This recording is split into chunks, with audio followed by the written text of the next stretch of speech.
Yo, what's going on, fam? Oh man, Shabbat Shalom to everybody out there, man. I just want to give all thanks and praise to the Most High, for the opportunity once again to come and build, come and commune, with the family, with the tribe.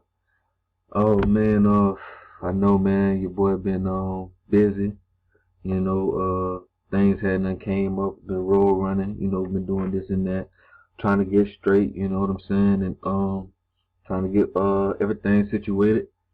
So I supposed to be came with this video, man, but you know how it go. Finally got the time to sit down and drop some things, man. And I'm gonna try to do this video, as cordial as possible, cause I kind of want to, bring some fire, cause it's kind of upsetting sometimes, you know what I'm saying? Because I feel like people don't really be paying attention, people don't be listening. You know what I'm saying? But I'm not even gonna do that, for the new film that's coming in and everything like that, and just for the information period. I don't even really want to deal with all that, you know what I'm saying? So I just want this video to be a jewel, upon your earlobe, you know what I'm saying? And to the fam, you know what I'm saying? I want this video to really put things into perspective and let us who moving in the same direction understand why we moving in it. Because I don't know, I can't really speak for everybody else, you know what I'm saying? I have to realize, like, sometimes, man, my understanding on things be a lot different because certain things that, I'm considering, you know what I'm saying? Certain things that I'm putting in perspective, you feel what I'm saying? So the reason why I might be motivated to do something might not be the same reason. But I'm going to tell you right now why, you know what I'm saying, I am motivated, in this direction. And I hope this information right here put a lot of things into perspective and understand why it's essential, you know what I'm saying, that we organize as a tribe and set up a governmental structure so we can bring ourselves back into the bond of the covenant, because that's what it's all about. And I want to, you know what I'm saying, without further ado, we're going to get into the information, man. It's going to be deep. You know what I'm saying? We're getting into Lebanon, you know what I'm saying, the cedars of Lebanon. And, and essentially, man, are reconnecting to the law, you feel what I'm saying? And us coming back into the new covenant. So, without further ado, y'all rock with me. Let's get into it. Alright, so as you know, y'all know your boy, Priestly, man, heavy with them cedars, you know what I'm saying? The digging on them cedars, you know what I'm saying, in Lebanon and things like that. Because the Most High, man, has shown that to be a vital part, you know what I'm saying, in our Exodus, you know what I'm saying, and things like that. But first and foremost, man, I just want to get into Lebanon, right? And kind of understand, what Lebanon really is and where it could be possibly located. But just based upon some things we've been looking at, because I dropped a video, you know what I'm saying, like the first cedar videos I ever dropped was the search for Atslan and Arsra. Go watch those videos, man, and really see what I'm saying, you know what I'm saying? Because I hope this video will help you further understand. But for those of you who hadn't caught that, you know what I'm saying, go catch that. You feel me? So, so I want to get into Lebanon, man, and really look at some things, because if you look on the maps, where they got Israel and everything, we see that Lebanon, they put it on their maps as being north of Israel, right? So you got, the southern kingdom, right, or the southern portion of Israel. You got the northern kingdom, or the northern portion of Israel, right? Israel right here, then you got Lebanon up here, right? Okay, northern tip of Israel, down here, and then up here, Lebanon. Alright. Okay, so when we put that into perspective, you know what I'm saying, and look on, the drop of America, you know what I'm saying, this biblical drop of America, and how we've been piecing things together, and then, you know what I'm saying, getting our Indiana Jones on and exploring, you feel what I'm saying, and piecing a lot of things together. We, like, when you put things into perspective, let's say you got, okay, a map of the Americas, right? You got your southern kingdom cities, or we got Jerusalem, Zion, you feel what I'm saying, in Peru, right, in South America. Then you got your northern kingdom, your Aztec and your Mayan cities in the Yucatan, you know what I'm saying, and as well as certain parts of North America, right? And then north of that, right, which is, the remainder of North America and Canada, you have this area, right, this sacred land, right, they call Turtle Island and everything like that. You know what I'm saying? So that's what I want to look at right now, and I want to build for a second on this particular region, right? Let's see. Right, I want to build on the eastern. All right, I want to the eastern side. Excuse me. I want to build on the eastern side of the United States real quick. Okay, you see these states right here? You know what I'm saying? Pay attention to this area, man, cause it's really crazy. What is in these lands, man, and how our biblical territories are right under our feet. You know what I'm saying? The brother Lex had none called me one day when he was on the road. You know what I'm saying? Right here, and he was like, man, Lebanon's in Missouri. I'm like, what? Do you know? It's also such a, you know what I'm saying? So, you know, that kind of he was like, man, we were just talking about it, man, so I thought I'd just go ahead and, man, just bring some of this stuff to light, you know what I'm saying, to the forefront. So let's go. You know what I'm saying? So you got a Lebanon, Ohio, right? Just rock with me. Okay. Now you also got a Lebanon, Illinois. Alright. Now what's crazy about the Lebanon, Illinois, because first and foremost, before I even get into this, I'm sorry, I forgot. I want to say, we all know that Lebanon is a place of cedar trees, right? Okay, so come over here to Blue Letter Bible real quick. You type in Lebanon, you know, get some Bible verses with Lebanon, and you see the cedars of Lebanon, you know, and he spake of the trees of the cedar tree that is in Lebanon. You know what I'm saying? Hew me cedars of Lebanon. Cedar trees out of Lebanon, excuse me. Okay. So you know, as we all know, Lebanon is a place of cedar trees. Now, not only that, but Lebanon itself means whiteness, right? We know Lebanon means white, and the word Lebanon literally means whiteness, right? A place of purity, cleanliness, right? A place of high spirituality and lawful connection. You feel what I'm saying? And it's also now they also have it as meaning the white mountains, right? From its snow. So the white snowy mountains, right? That encompass the mountain range that these cedar trees, you know what I'm saying, are around. Alright.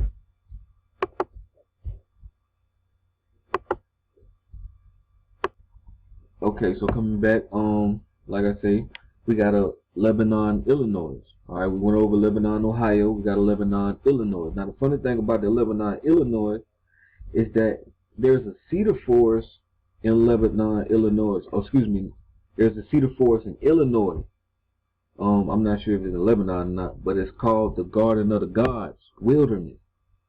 Alright, check that out. You know what I'm saying? It's the Garden of the Gods. It's a national forest. State park, I'm guessing, you know what I'm saying, but it's a cedar forest, man, in Illinois, and it's called the Garden of the Gods, just like the one in Colorado, right? All right. So, continuing, let's see. You got a you got a Lebanon, Indiana. All right. So you got a Lebanon, Indiana. You got a Lebanon, Pennsylvania. You got a Lebanon, Missouri. Hope you're rocking with me. And especially you got a Lebanon, Tennessee. Now this one is important to me, personally, and for this video. You know what I'm saying? And what's special about the Lebanon of Tennessee is that there's actually a Cedars of Lebanon State Park. Yeah. Check it out. It says Cedars of Lebanon State Park in Wilson County, Tennessee. It's in the southeastern United States. It consists of 900 acres. Okay, Cedars of Lebanon State Forest. The park and forest are approximately 10 miles south of Lebanon, Tennessee. Okay, now check this out. Cedars of Lebanon State Forest is known for its cedar glades, a unique type of ecosystem that adapt to the thin or non-existent soil layers that often occur in the eastern central basin. These glades are typically flanked by thick stands of red cedar. Bam, alright? That is red cedar. I know we've been talking about that, but just keep all that in mind. Okay, a type of juniper tree that can survive in soil layers too thin to support most large wooded plants. The presence of the red cedar in the basin reminded the region's early Euro-American settlers of the Lebanese cedar forests of biblical fame. Wow, look at that. You feel me? They coming over here to the promised land, and they know where they coming at. You know what I'm saying? And they talking about that the presence of the red cedar in the basin reminded the region's early Euro-American settlers of the Lebanese cedar forests of biblical fame.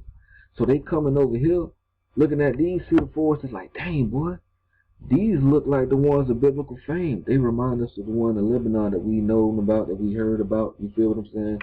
These cedars are so mystical, man. Like, but you know, I just find that crazy. With this right here being in Tennessee.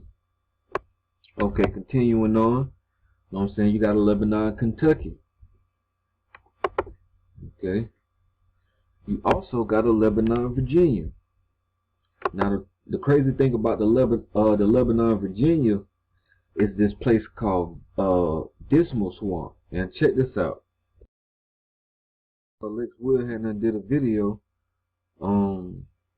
where he was talking about those cedar pockets, you know what I'm saying, in the certain places with Lebanon in that update video.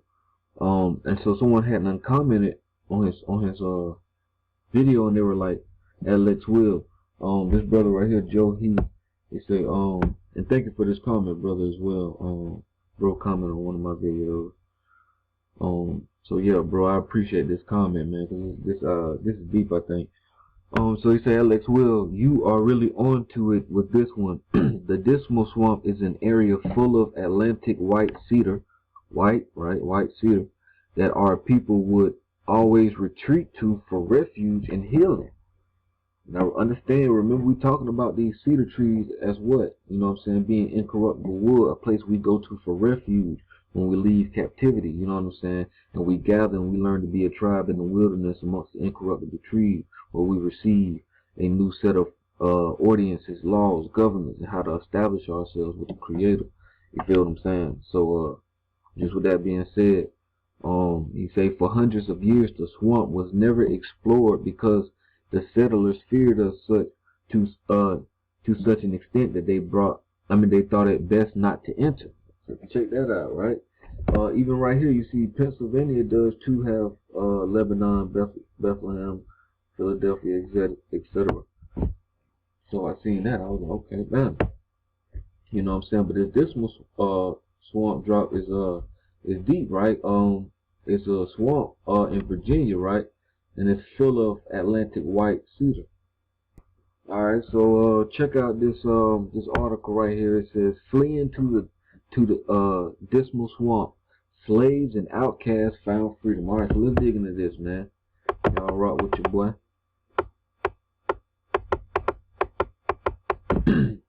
So, you say most Americans know about the Underground Railroad, the route that allowed Southern slaves to escape north. Some slaves found freedom hiding closer to home, however, in the Great Dismal Swamp. The swamp is a vast wetland in southeastern Virginia and northeastern North Carolina. In George Washington time, it was a 1,000,000 acre of trees, dark water, bears, bobcats, snakes, and stinging insects. British settlers who first arrived in 1607 believed the swamp was haunted. Okay, by 1620, some of the slaves may have overcome their fear to find freedom there. Okay, it's a hidden islands of resident communities. Okay, today 112,000 acres of the swamp remain, and archaeologist Daniel Sayers has explored many of them.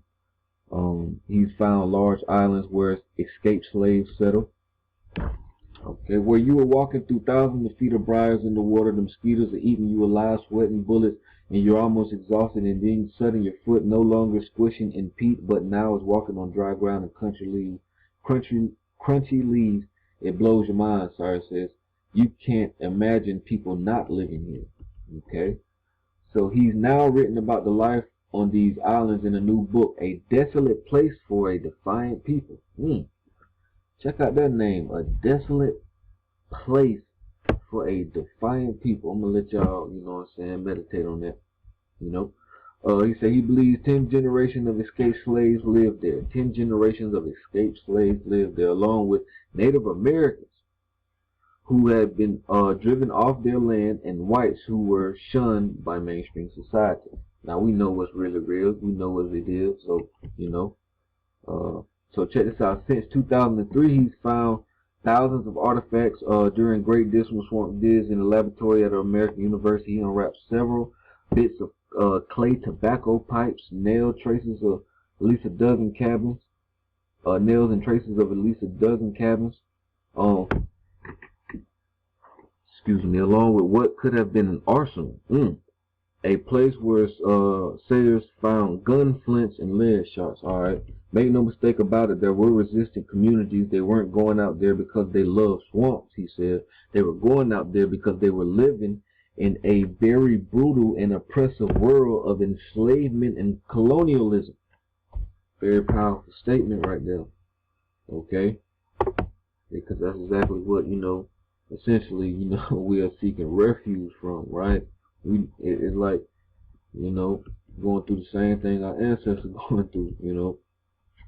Ain't nothing changed. Alright, so Ancestors Calling. Check this out. News of these finds is exciting for professional and amateur historians like Eric Shepard, a resident of Suffolk, Virginia, who organizes tours to have African Americans get in touch with their roots.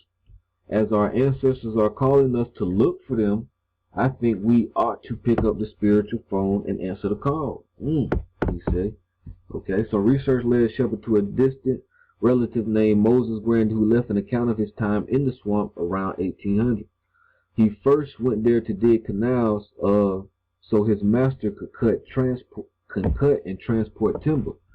Okay, so the labor was very intense, Grandy wrote.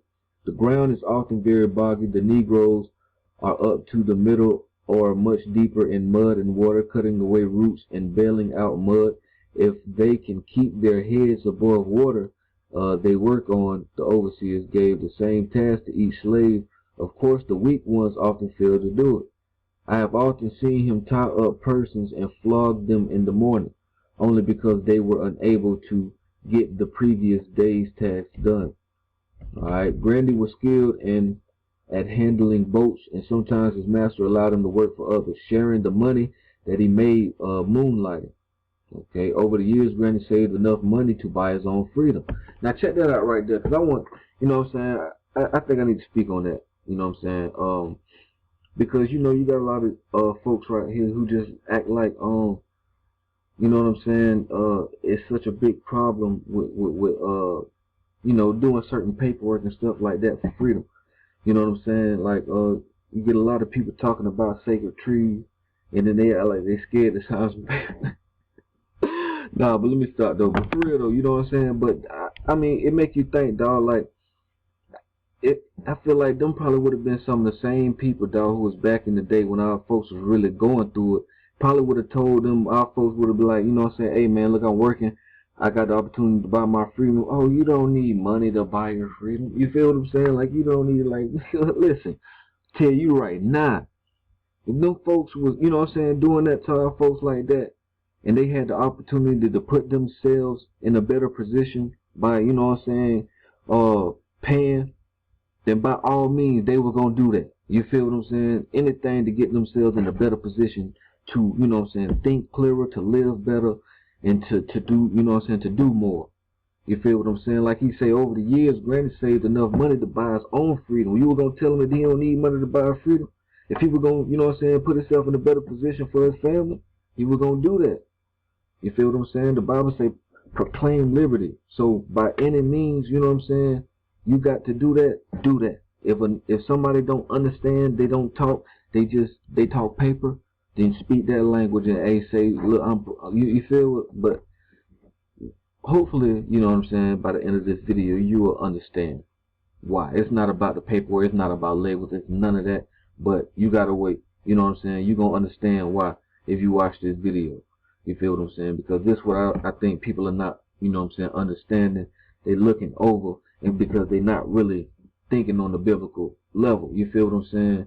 And that's what I had to realize myself. You know what I'm saying? Like people, I don't know. It's like you know, they're not really digging in the scriptures like that. You know, I'm thinking that, you know, I'm coming into some Bible thing, but it's like most people just, you know, it's just these, you know, these American inhabitants. You know what I'm saying? But like, you know, for those who really, you know, into them scriptures and prophecy and seeing what we got to do to get out, how we got in, and things like that, and are digging into the word. You know what I'm saying? Like I feel like we should. Like I say, I hope this video really put some things into perspective biblically. So let's keep going. You know, I ain't want to rant, but you know, I feel it had to be said. So it say he could have headed north. Instead, he returned to live in the swamp. He say, I built myself a little hut, right? Because I mean, even think about that, bro. Like he built, you know what I'm saying? He had to pay, he had to labor and work, because you're not getting free with money. You're getting free with labor. You feel what I'm saying? Hours of labor. That's where the money comes. You're getting paid for hours of labor. So that's what you're essentially paying. You're paying hours of labor for your freedom, because the Most High put you in bondage, right? He put you in slavery.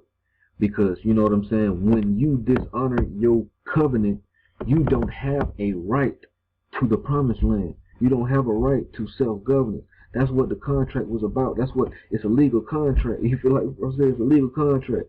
You know what I'm saying? That's what it's all about. Like, that's what, you know what I'm saying, when you read about the curses of Deuteronomy, that's what he's telling the people. He's like, listen, if you follow these laws and statutes and commandments, this would happen. But if you don't, then this would have happened. People gonna come subjugate you. They're gonna colonize you.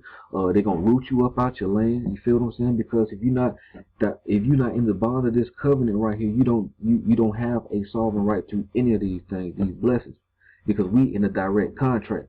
You know what I'm saying? Something for something. You feel what I'm saying? So by us dishonoring that covenant, we don't have the right to self-governance. We don't have that right to sovereignty or to the promised land, to the fruitful land. You feel what I'm saying? That's why somebody came and they took the opportunity to seize it, and they waited. And just like Judah, I think it's Judah chapter 5, they say that let us deal wisely with them. When Nebuchadnezzar came, you know what I'm saying, colonizing the world, and when he came upon the children of Israel, they said, let us deal wisely with them and see if they are keeping their law or not. If they keeping the law, we don't have the power to come against them. But if they are, but if they aren't, you know what I'm saying, then we can seize it, because they know. You feel, these people in the mountains, in cold regions, in infertile land, and you in the promised land, in paradise, in the most fruitful land on the planet, and they know that you don't have a divine right to that land if you are in disordinance, you know what I'm saying, disorder and disconnection with your Most High power. You feel what I'm saying? So when you dishonoring that covenant, they come and get that. You feel what I'm saying? They come and take that legally. That's why they do everything legally. They feel like they have a legal right here, because the children who was promised it and was given the land by inheritance. You feel what I'm saying? Dishonored that. So they don't have a legal right to this. That's why you was put at a low estate, given a low estate. You feel what I'm saying? So if the brother through bondage had to work, you know what I'm saying, to put labor hours of his time and get that pay and buy freedom and have some type of paperwork or certificate that he can, you know what I'm saying, walk around with at the time, to put himself in a better position to at least have time to think clear and not have crap always trying to, you know what I'm saying? It's still gonna go down like that, but I'm just saying though, man, you know what I'm saying, don't knock the process, especially when you see why it's really important that we do this. You know what I'm saying? Because by all means, you got to understand. You know what I'm saying? We brought this upon ourselves. You know what I'm saying? It's all a legal matter. It's a contract. It's a covenant. It's an agreement. You feel what I'm saying? We got to bring ourselves back into that bond, back into that agreement. All right, so keep going. He say, I built myself a little hut and had provisions brought to me as opportunity served. Grandy wrote, here among snakes, bears, and panthers, where my strength was sufficient, I cut down a juniper tree. Boom. Alright, the juniper tree, we know that's what, the cedar, right? Alright, and converted it to Cooper's timber, and I felt myself so light that I almost thought I could fly. And in my sleep I was always dreaming of flying over woods and rivers. Slavery will teach any man to be glad when he gets freedom. I know that's right, Grandy wrote. Such stories, along with some of the artifacts Sayers found, will be on display at the Smithsonian National Museum of African American History and Culture when it opens in 2016. Alright, so that's that right there. Just correlating this dismal swamp here in Virginia, because like we've seen, we also have a Lebanon, Virginia. Okay, so now I took you through all that, and I really could have showed you this right here, but I just wanted to show you, you know what I'm saying, each little individual state. But this is actually a Lebanese photographer's little map he put together, right? A map of all the towns in the U.S. named Lebanon. Each dot represents one such location, right? So check this out, right? These are and it might, I don't know, I'm pretty sure that might be it. But look at where all these are located, you know what I'm saying, and what we've seen, right? We just pinpointed all these in this area right here. Okay, you know what I'm saying? So you got all these right considered Lebanon in this area right here. Okay, so I'm gonna bring you to this article right here. It's from LebanonChatter.com. It's cities and towns with the name of Lebanon. So it's important to remember, like I said, that Lebanon means whiteness, right? Signifying purity, cleanliness. You know what I'm saying? There's also like white mountains, you know what I'm saying? Things like that. So it's important to understand why these towns are called Lebanon, because, you know, just because they call the biblical name doesn't mean they signify the actual biblical location, right? But it's important to understand why they called it Lebanon, because, like I say, Lebanon means whiteness. So if a Hebrew is saying Lebanon, he's not saying like Lebanon, he's saying whiteness. You know what I'm saying? That's what he's meaning. So if they calling these places whiteness, we must understand why. You know what I'm saying? And what are they relating to? Alright, so and this article right here kind of speak on some of the history of each town. You know what I'm saying? In its name, right? A brief history of Lebanon, Tennessee. Before the arrival of European settlers in the late 1700s, the region around Lebanon, Tennessee was dotted with mounds and several sites of fortified villages of prehistoric Native American Indians. It was their hunting grounds, where wild game abandoned in the cane brakes and cedar forests. Alright. You know. Okay, Wilson County was established by Tennessee General Assembly on October 26, 1799, 3 years after Tennessee became a state. Okay, on November 13, 1801, the town of Lebanon was authorized.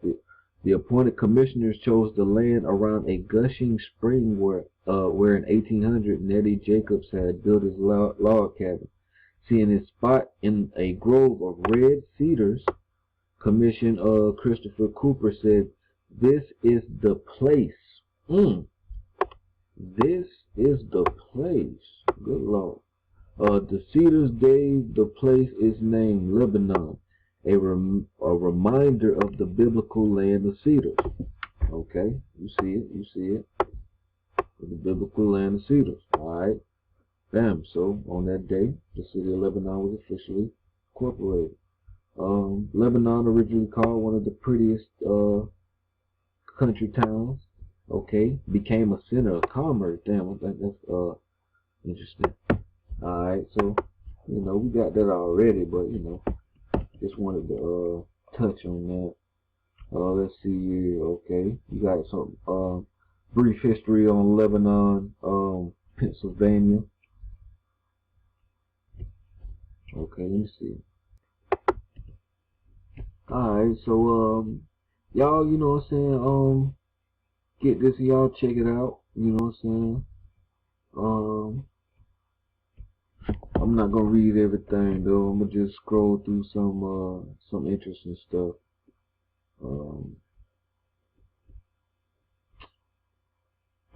Okay, Jeremiah and his wife arrived here. This is Lebanon, Oregon, right? And named it Lebanon after his birthplace, Lebanon, Tennessee. So this Lebanon, Oregon is named after Lebanon, Tennessee, And because the cedar trees along the South Santiam River reminded him of the cedars of Lebanon in the Bible. So he named this place Lebanon because the cedars, you know what I'm saying, along this river here in Oregon reminded him of the cedars of Lebanon in the Bible from the place that's also named, you know what I'm saying, Lebanon from where he's from. You feel what I'm saying? So that's crazy. All here in North America. You know. Okay, Lebanon, Ohio. Got a little bit on that. I had the understanding that our Lebanon, speaking of Lebanon, Ohio, was named for the cedars of Lebanon. So that's what she thought about the one in Ohio. That's crazy. Okay. Okay, you got the Lebanon, Indiana, I think this one is. Yeah. Okay, the honor of naming the town fell on Adam French, one of the first commissioners, because of the cluster of hickory trees reminding him of the cedars of Lebanon from the Bible. French shouted to a group of onlookers, "The name of this town shall be Lebanon." So because of a cluster of hickory trees that reminded him of the cedars of Lebanon, I like this. Crazy. You know, he named this town Lebanon. All right. You say you are correct, Sunshine. For the one who was wondering about the town in Ohio. Okay, this is you talking about the same thing from the other one. I don't know if that's I don't know. Okay, I thought it was. I lived over 64 years, and that's what I have thought from the Bible. Hence, the yearbook from LHS is called Cedars. Very interesting stuff, you know. Okay, now remember we were just looking at, you know, this part right here of the United States and all these Lebanon, right? All these places of whiteness within it. But now even when you flip over here to the left side, to the western side, right? We all know, you know, we've been studying this western part of the United States, and we know that the Aztecs called this land what? They call it Aztlan, right? And Aztlan supposedly encompasses this area right here. Okay. Okay, so now we're just looking at all these cedar forests that you have in you know, North America and Canada and all that stuff like that, and all these coniferous trees, these forests of coniferous trees, various coniferous trees. Now we already know, we've been digging on this little part. We know the cedar forest is here, right? We know Cedar City, right? Cedar Valley, Cedar Mountain Wilderness, you know what I'm saying, and all that right here. We got the Garden of the Gods, which is the cedar forest over here in Cali, right? And then when you think about Arizona, you know, it's kind of interesting because it almost possesses the Hebrew word for cedar, Erez, like, you know, Arizona. But, you know, I don't know, we just building, you know what I'm saying? But at the same time though, you have a lot of cedar forests in this region as well, especially like over in Cali, right, where you got these redwood forests, right? These coniferous cypress trees, so they cedars. Basically cedar, like they got them scales, you know what I'm saying? So if our ancestors would have seen them scales, they would know the coniferous cypress and cedar, you know what I'm saying, trees or whatnot. You know what I'm saying? But man, these are some of the biggest, tallest trees on the planet. You feel what I'm saying? Stupid big cedar trees, man. These things are old. Remember, you know what I'm saying, the brother Drop was talking about trees singing and trees talking, right? Communicating and very alive, being very vibrant and carrying memory. And you understand these cedars, right? These incorruptible trees that lived for thousands of years. So they was here when before the colonizers came. These some of the same trees, you know what I'm saying, that were here. You feel me? Because they grow to be like 1,000 years old. So they was here before the colonizers came. They know who the colonizers, they know who the righteous children that was walking around. So just understand when it's time and you reconnect with your sacred trees, how they remember what they might do, how they'll kick up for the righteous once the righteous are redeemed and come back. You know what I'm saying? So we just build. But so we know that that this part right here is called Aztlan, right? and it has a lot of cedar forests and cedar trees as well. Now, what's funny about Aztlan is the meaning of its name. And speaking of Brother Drop, man, he just brought out a good link. Hold on. Okay, so I just want to give a shout out to the brother 432 Drop for bringing this right here out in one of his videos. You know what I'm saying? And it just kind of, you know, fell in line with what I was already looking at and trying to, you know what I'm saying, just thinking about and stuff like that. So I was like, dang, man, I really need to grab that article or that document. And this is from Forbidden Histories, right? And Drop Library. Go, you know what I'm saying? Go check out the library and go get it out. You feel me? This is from chapter 14, the Ark of the Covenant among the Aztecs, right? So catch Drop when he was bringing it out. You know what I'm saying? I'm not gonna build on everything, but what I want mainly focuses on is what you can see boldly already. But let's go. It said there are many legends and tales from the Native American Indian of what have undoubtedly placed the Ark of the Covenant among them, including primarily the Aztec. Whether a representation of it, or knowledge of it, due to many details found in my research, I had long supposed that those who make up the Aztec, which means, look, people of whiteness. Alright, so I'm going to jump down just a little bit. It say of the 7 tribes or families found on record, it has been long suspected that those originally called the Aztec or people of Aztlan, because that's what Aztec means. It means the people of Aztlan, right? Aztlan, meaning whiteness. Damn, right? Just like what? You feel me? Just like Lebanon means whiteness, right? And so you got Lebanon meaning whiteness, and Lebanon is a place of cedar trees. You feel what I'm saying? And you got the western part of the United States called Aztlan, which means whiteness, Lebanon, you feel what I'm saying? And it's a place full of cedar trees, cedar forests, some of the biggest cedar trees on the planet. You know what I'm saying? Sacred, you know what I'm saying? Very sacred and old, high vibratory trees. Okay, so it says that, you know, the people of Aztlan meaning whiteness. So what? The people of whiteness, the people of Lebanon. Now keep all this in mind, right? Or a place of herons. Now remember, like I say, go check out the search for Aztlan, search for Arshera video, because you will see, I show you the definitions of Aztlan, I show you the locations, right? I show you the place of herons and egrets. You feel what I'm saying? How it's the same region. It's in the mount. It's in the mound, the Cahokia mounds and the Mississippi mound cultures. It's in their lands. You see, you know what I'm saying, and things like that. But we're gonna kind of look a little deeper into that, because you got your Aztecs in their oral history and written history saying they came from a place called Aztlan, right? A place of whiteness, right? And so remember, I also brought you right the Annals of the Caciquels, which the brother Drop put in the video as well. So it was crazy, man. He put, you know what I'm saying? It was like, I was like, damn, that's crazy. So you know, you got your Quiche people, right? Which we, like he say, means many tree, or the rooted people, right? And it's crazy they would call themselves this based upon where they just came from. You know what I'm saying? So I'm gonna read this right here. This is out the Annals of the Caciquels. And it's on page 79, and it says, then we arrived at the seacoast, right? There we gathered together all the warriors of the 7 villages at the sea. So you see, you know what I'm saying? We're talking about the same thing, right? Of the 7 tribes, of the 7 families coming from this place of whiteness, right? Now I showed you in the last video how you can kind of link Toulon and Aztlan. This place where these Caciquels say they came from is basically the same place the Aztecs say they came from. You know what I'm saying? It's all the same people, the same tribes. It's all the nation of Israel.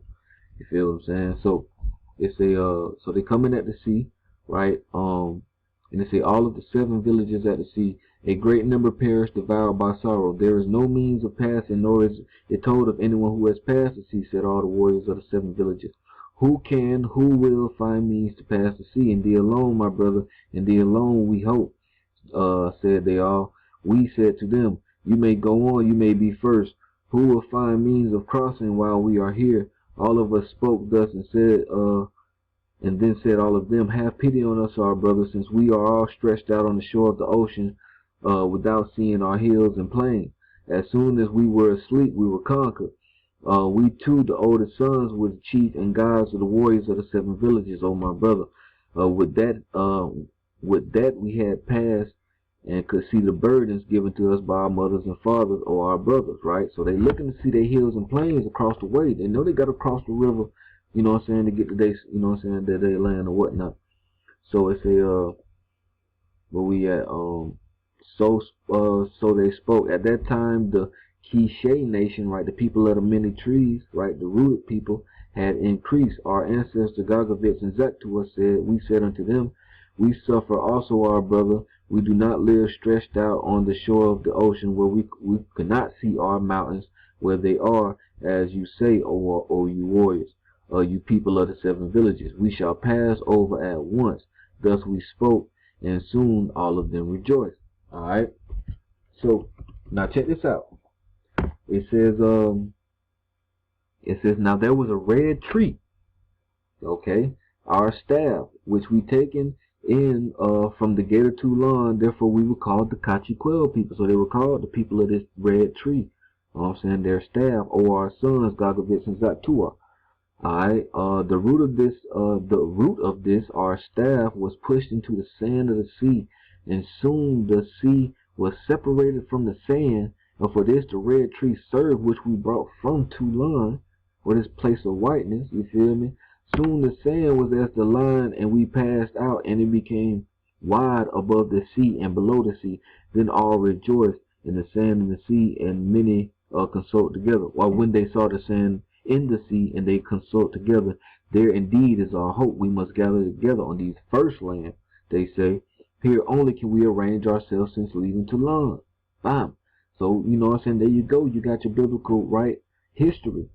Now this could be, you know what I'm saying, them with Moses crossing the Red Sea, and it almost kind of sound like Joshua, them with Joshua leaving, crossing the Jordan River, right? You know what I'm saying, with your Levites stretched across the sea, you know what I'm saying, going first, you know, but it could be pertaining more to the Red Sea, but whatever, you know. We're just building and whatnot, but you see these people have oral history of them coming from a place of a red tree, right, in which they were named, right, and this red tree split the water, and they was able to leave, you feel what I'm saying, and things like that. Okay, because real quick, Cachiquels, Quiche, let's see something.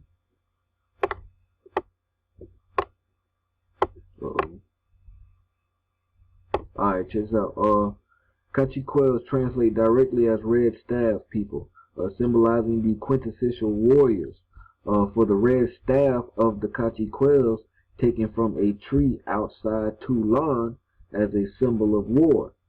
Now this is kind of crazy, right? Because you got these people, they coming from Toulon, right, with this red stick and this red staff. It's a symbol of war. Right, they get it at Toulon, and they cross the sea, you know what I'm saying, into their lands, and their land, they in the Yucatan, right? These are the Mayans and Aztecs, you know what I'm saying, so they in Mesoamerica. But like when we look at the map, right, you got let's see, like right here, okay, you got Mesoamerica from this map. Let me blow it up. Rock with me, y'all. I know this video might be a little lengthy, but just rock with me. So you got Mexico right down here, right? So now you got the mound, the Mississippian mound culture, right, up in this area, right? And then you got the Aztecs homeland, right, supposedly in this area. You feel what I'm saying? So here's a body of water, you know what I'm saying, and this is their land. So you know what's funny? Hold on one second. Yeah, so what's funny is down here, right, in the Yucatan, you got the people recording history about coming from a place, you know what I'm saying, with where they had a cedar tree from, or this red tree, You feel what I'm saying? And it was they stick or whatnot, they staff, before they cross the river. Now, across this body of water right here, before they, you know what I'm saying, is in this southeastern region, you have what you call the red sticks, right? In the American Southeast. Now these are a group of Creek Indians. Okay? You know what I'm saying, dig up on them. But just real quick, the term red stick was applied, presented in scholarly work as red sticks as the historical documents, also as red clubs, and was derived from the 2-foot wooden war club, largely straight weapon painted red with a curve at the head. They had a small piece of iron, steel, and bone projecting about 2 inches, which was preferred symbolic and practical weapon carried by the Creek Red Stick, Red Stick Creek warriors. Right. So this red stick they carried with them was a war instrument. You feel what I'm saying? So you read about these Mayans, right, coming from a place Toulon, where they had this red tree, which they got the name, right, the Cachiquel, and then the red staff, which they carried with them, which was like, it was a war weapon, you know what I'm saying? So, continuing on. So, as I showed you again in the video, that when you study that region of Indians, you know what I'm saying, you study you get the Mississippian mound cultures and things like that, right? And these Creek Indians, these Muskogee Creek, and all these Yuchi, you know what I'm saying? These people of that eastern part of the United States, that region, right? Now you get these people, these Mayans, right, saying they come from a place of the red tree. Now I showed you in the video, right, that when you go across the water to the southeastern, to the eastern part, and you look at these mounds, you see a lot of red poles, right? And all of these red poles that you see are red cedar poles. Okay? See all these red poles right there? Now they got a thing called wood hinge, where it's like a circle of straight red cedar poles that they use for like some type of astrological calendar. I don't know what, you know what I'm saying, sundial or something, I don't know, you feel me? But it's they use cedar trees a lot, these cedar poles, you know what I'm saying, and reeds, right? Remember, it was also like a place of reeds, you feel what I'm saying? So now what's funny about that, right, you got the people saying they come from a place of red tree, which is, and it's corresponding with the place of whiteness, right? And we were digging on what? You got a whole bunch of Lebanons in this region, right? And like in Tennessee, you got a Cedars of Lebanon State Park because of the red cedars, right? The red cedar, right? Which could be the red tree that they talking about, because this is this tree got red heartwood on the inside of it. You know what I'm saying? So just with that in perspective, what I find very funny about the region is when you look at the Mississippian mound culture, and you look at where it is set up, and then you look at you study the Juniperus virginiana, which is the red cedar. And like I showed you in the videos, look at the territories. That's crazy, ain't it? You got the Mississippian mound culture right here in this region, and you find the Juniperus virginiana, which is the red cedar, in the same region.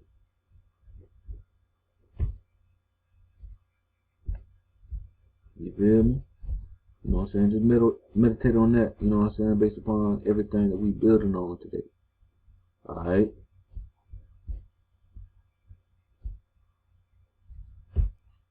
Alright, so you got these, you know what I'm saying, you got these tribes of Israel, man, that's coming from a place of a red tree, which we could possibly correlate to the red cedar tree.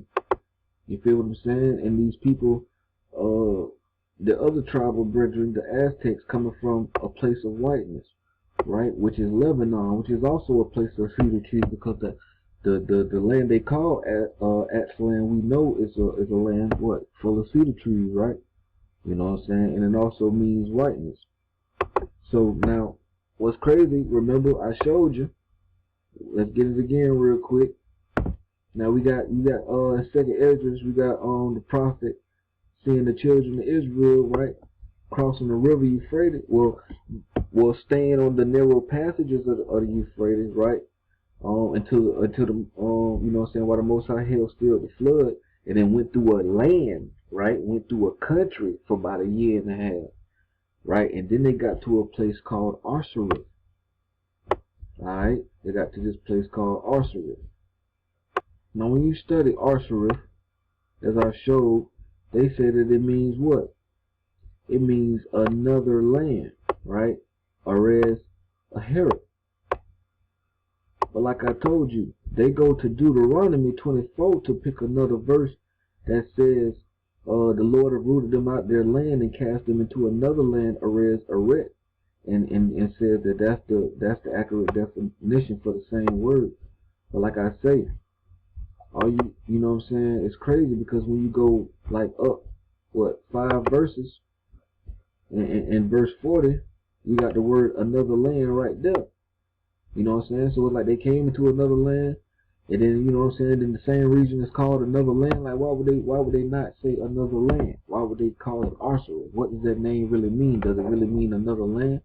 But as I showed you, when you look up the word cedar in the Hebrew, you get what?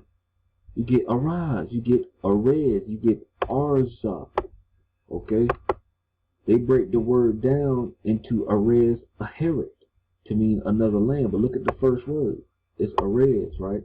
And then on the actual word is Arza, the first part. Now when you look up the word cedar in Hebrew, it's Arza, right? Cedar word, cedar tree, Arez. You feel me? Like, why they not saying nothing about the cedar trees? You feel me? Right? Arez, cedar, Arza, cedar. Now Reth, right, the second part, which is Aheret, right? You get that part right there, which means what? Land. Right? Right? Aretz, earth, land. Now we know, I showed as well, that the last 3 letters of Aretz means tree. Okay? Etz is the Hebrew word for tree. Alright? So when you back and you look at this word Aheret, now you can either use the translation Eret or Aret, right, which is land, or you can look at this word Aheret and look at the Hebrew word. Oh, okay, let me see. Just this Bible Hub, right? Some more proof on the Hebrew word for cedar, which is Arza, right? Arez. Alright, so you get Hareth, right? You know, Het, right? So it's a Hareth, right? A forest in Judah, right? Hareth, so a forest in Judah, right? A Heret or Hareth. You feel what I'm saying? Arsareth, Arsareth, which is the cedar forest or the cedar land, right? So the 10 tribes of Israel came into the what? They came into the cedar forest, into the cedar land, and dwelt and reestablished themselves in solitary, you know what I'm saying, and separation, you know what I'm saying, where they know that their ancestors went when they knew that they were going astray, to receive a new law, a new covenant, you know what I'm saying, and to keep the old ways, you know what I'm saying, in that sacred area amongst them sacred trees. You feel what I'm saying? Okay, so now with that being said, man, we see we got a lot of Lebanons right up here in this area. And even in the western part, it literally means Lebanon as well, where you have axe land, right? North America full of cedar trees. You feel what I'm saying? So you have this civilization of people right here who building these mounds, and they using a lot of red cedar. You feel what I'm saying? And so you got as well in their records that they came from a place of the cedar tree, of the red tree. You feel what I'm saying? Or they came from a place of whiteness, which is Lebanon. If they are the children of Israel, that will be Lebanon. That will be considered Lebanon. And we all know Lebanon is a place of what? Cedar trees. So now we also know, we just found out that the translation of Arsareth is literally the cedar forest. The children of Israel leave Assyrian captivity, go amongst the cedar trees in the cedar forest. and then establish themselves as a tribe right before they cross the river and come back into their lands again. Now, what's funny is, remember this link right here when I was talking about the cedar forests on my Utah video. We came across this link right here on Cedar Mountain, right? And about the god Shemesh and Utu and all that stuff right there, the cedar forest. Now, what was crazy, because remember in the link it said one theory is that the only location suitable for being called a cedar land, right? A what? Arza Aretz, right? Arez, Aheret, Arza, Arez, Arez. So the only, what they say is, one theory is that the only place suitable for being called literally Arsareth. So the only place that is even suitable to be called Arsareth was the great forest covering Lebanon, in the western parts of Syria. Now that's kind of important for a little later. But check that out right there though.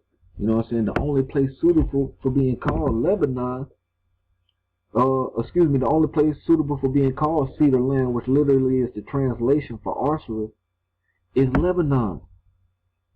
So, you know what I'm saying?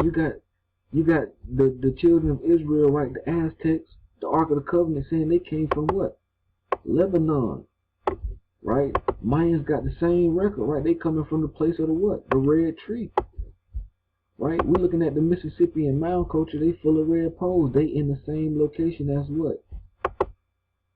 As the Juniperus virginiana, which is the what? The red cedar, right? The eastern red cedar. You feel what I'm saying? So just putting all that into perspective, that's crazy. So they saying that the only suitable place to be called Arsareth is Lebanon. The cedar forest is a Lebanon, and we digging on the children of Israel coming into the cedar forest, right?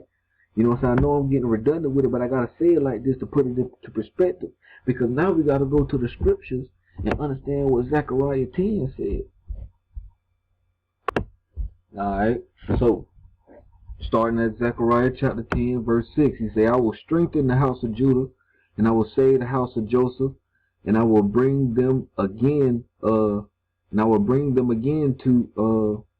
place them, for I have mercy upon them, and they shall be as though I have not cast them off, for I am the Lord their God, and will hear them. And they of Ephraim shall be like a mighty man, and their heart shall rejoice as through wine.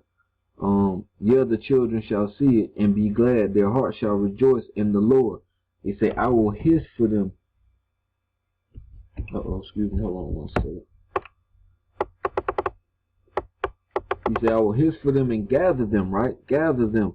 And for I have redeemed them, and they shall increase as they have increased. And I will sow them among the people, and they shall remember me in the far countries. And they shall live with their children and turn again. Alright, now check this out. Very important verse. That's Zechariah 10 and 10. Check out what it say. He say, I will bring them again also out of the land of Egypt, right? Out of the land of bondage, and gather them from Assyria. Now who's captive in Assyria? We know the 10 tribes, right? Went to Assyrian captivity. And I will bring them into the land of Gilead and Lebanon. Stop. And a place shall not be found for them. Okay, now, and a place shall not be found for them makes you think about the solitude of Arsareth, right? A land in which no man inhabited, or this place of solitude, right, among in the forest, you know what I'm saying, where civilizations are not normally established or something, you know what I'm saying? But check that out though. He say, I will bring them again also out of the land of bondage, out of captivity. I'm going to gather them from Assyria, and I'm going to bring them to the land of Gilead and Lebanon, right? The place of whiteness, the place of cedar trees. He say, the place shall not be found for them. Now check this out. Check verse 11 out. He say, and he shall pass through the sea with affliction, and shall smite the waves in the sea, and all the depths of the river shall dry up. And the pride of the Assyrians shall be brought down, and the scepter of Egypt shall depart away. I will strengthen them in the Lord, and they shall walk up and down in his name, saith the Lord. Now check that out, because I find that very crazy, right? He's saying they of Ephraim shall be like a mighty man. We know Ephraim is ruling the 10 northern tribes, right? And he talking about gathering them out of bondage and out of Assyria, right? And bringing them into Lebanon, the place of whiteness, where he shall what? He shall pass through the sea with affliction. When he does what? When he smite the waves of the sea and the deep of the river, and the Assyrian shall be brought down. And then you got our ancestors talking about they trying to cross a sea, right? The people of the 7 villages coming from the 7 cities, right, of Babylon. You feel what I'm saying? Of captivity. They leaving captivity. They coming to the place of the red cedar tree. You feel what I'm saying? The place of whiteness, where they do what? Where they strike the water with this rod, with the tree from the land, and then cross over the sea and leave. You feel what I'm saying? Like, man, that's just crazy. You know what I'm saying? Right? Again, man, gathering them, right? Bringing them out of the land of bondage, right? Gathering them out of Assyria, right? Bringing them into the land of Lebanon, the place of whiteness, right? He shall pass through the sea with affliction and smite the waves. Huh? What they did? The root of our staff. What? Now there was a red tree, our staff, which we had taken in passing from the gate of Toulon, where we are called the Cachiquel. The root of this staff was pushed into the sand of the sea, and soon the sea was separated from the sand. And for this red tree served, which we brought from Toulon, soon the sand was in line, and we passed out, and became wild above the sea and below the sea. Then all rejoiced when they saw the sand and the sea, and many counseled together. There indeed is our hope. We must gather on these first lands. Said they only there can we arrange ourselves since leaving Toulon. So bam, they leave in captivity, right? They come to the place, right, of whiteness, right? The place of the cedar tree, Toulon, where they leave there, cross the river, and you know what I'm saying, and come into their lands, or where they inhabit it, right? Just like the scriptures say. You feel what I'm saying? And you know what I'm saying? Just like they folks say, right? They brethren. The Aztecs, they came from what? A place of whiteness. Aztec, people of Aztlan. Aztlan means what? It means whiteness. You know what I'm saying? What also means whiteness? Lebanon means whiteness. And Lebanon is a what? It's a place of cedar trees, alright? So man, we just give all thanks and praise to the Most High, because you cannot make this stuff up. You know what I'm saying? We know that it's real, man. These scriptures are real. They're correlating with our ancestors' writings. You feel what I'm saying? They're helping us identify the land through geography, through certain things that grow in the land, things like that. You feel what I'm saying? So let's continue. Okay, now with that, background knowledge and everything on Lebanon, this is where it starts to get serious, and it starts to deal with our personal salvation, and you know what I'm saying, and coming back into the covenant and rejoining ourselves with our Creator. You feel what I'm saying? Like we're supposed to do, the right way. You know what I'm saying? And understanding how we do that and everything. So now with this Lebanon drop, it really had me thinking, because this Lebanon seems to be a place where we reestablish ourselves. You know what I'm saying? Like the northern tribes of Israel coming to Lebanon, or Arsarif, right? Cedar land, or the cedar forests, to do what? To be in solitude, a land in which no man inhabited. You know what I'm saying? To be separate from everybody. To do what? To keep the laws of Moses, right? That's what they did, right? To reestablish themselves, because they knew they hadn't got wicked, which got them rooted up out the land. Because remember, if you're not keeping that covenant, you don't have no right to tribal self-governance or the promised land or any of that. You feel what I'm saying? If you're not bonded within that contract, you know what I'm saying, that you have with the Most High. So not only that, but you know what I'm saying, in this place, right, we've been digging on of Aztlan, which also means Lebanon, or whiteness, right, that the Aztecs claim they come from, right? And we've been looking, right, we studying like Moses and Moab and everything in this particular Four Corners region, and we see the cedar forests is right here that we can equate to you know what I'm saying, Shittim, or the cedar valleys and the valleys of the incorruptible wood and the incorruptible trees and things like that, and seeing how our folks left Shittim with Joshua and made conquest into the Holy Land. So we gathered ourselves in the cedar forests, right? Put all that stuff away, and then with Joshua, right, with the mesh, with salvation, Yahshua, right, the Meshi, the Mashiach. With him, we made conquest into the Holy Land from the cedar forest, or from the incorruptible wood, from Shittim wood, right? You read about that in Joshua 3 when they left, and then they crossed the Jordan, right? So you can see the correlation with everything, but we understand this place of cedar trees, man. We leave and separate ourselves out of captivity, and come amongst these sacred trees and reestablish ourselves, man. So that had me thinking about the Essenes, right? Because looking at all this stuff about Lebanon, I could not help that, especially with there being a Cedars of Lebanon, I could not help the fact that I just seen the word Essene in Tennessee. You feel what I'm saying? Like when you look at Tennessee, and you kind of look at it backwards, man, you see the word Essene, right? Now, for those of you who don't know, the Essenes are the sons of Zadok. And if those of you who don't know who the sons of Zadok are, you need to get on that ASAP. Because this is a valuable piece that I feel like a lot of brothers and sisters are missing. You know what I'm saying? If you stuck with me throughout this video and you still here, I hope this be a good jewel to y'all. But let's do some digging on the sons of Zadok first. So just real quick, you know what I'm saying, I want to get y'all just a little background, because I'm not finna, you know what I'm saying, like I say, pause the video or something, go dig up on the Essenes and the Dead Sea Scrolls, and all that, you know what I'm saying, but I'm going to just give you this first little bit right here so you can see and understand. The Essenes were a sect of Second Temple Judaism that flourished from the 2nd century BC to the 1st century CE, whatever. Which some scholars claim seceded from the Zadokite priests. Bam. Alright, so that's what I want you to understand. These Zadokite priests, right? These sons of Zadok, or these followers of the sons of Zadok, which is a son of Aaron, right? Which Zadok is the high priest who helped David establish the first, who helped, you know what I'm saying, David win wars, you know what I'm saying, siege, you know what I'm saying, establish Jerusalem and help Solomon build temples.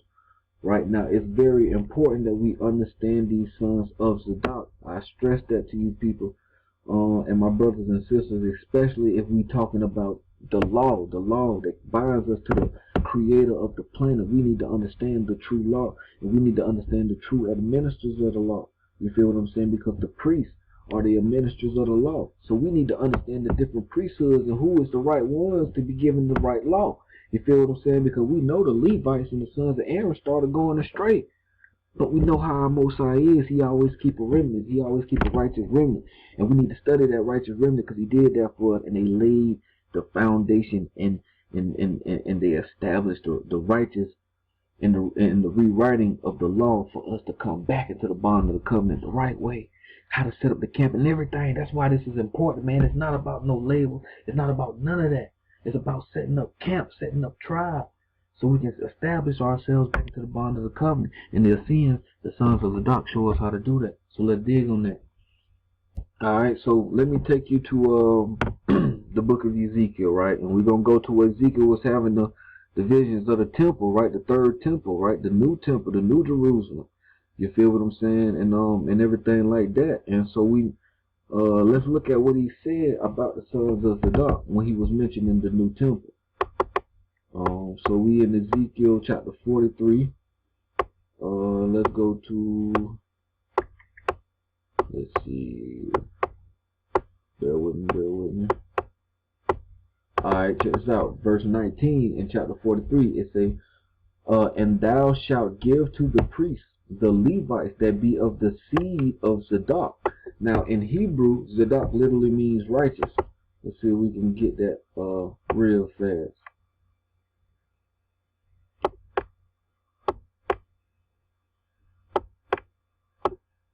Okay, Zadok. Zadok. They don't give you the name. But if you look up the name Zadok, man, you know what I'm saying, do your homework. It literally means righteous, right? Like Melchizedek, Zadok, king of righteousness. You know what I'm saying? So this was a righteous priest, and he had a righteous seed. The Most High ordained his seed righteous. You know what I'm saying?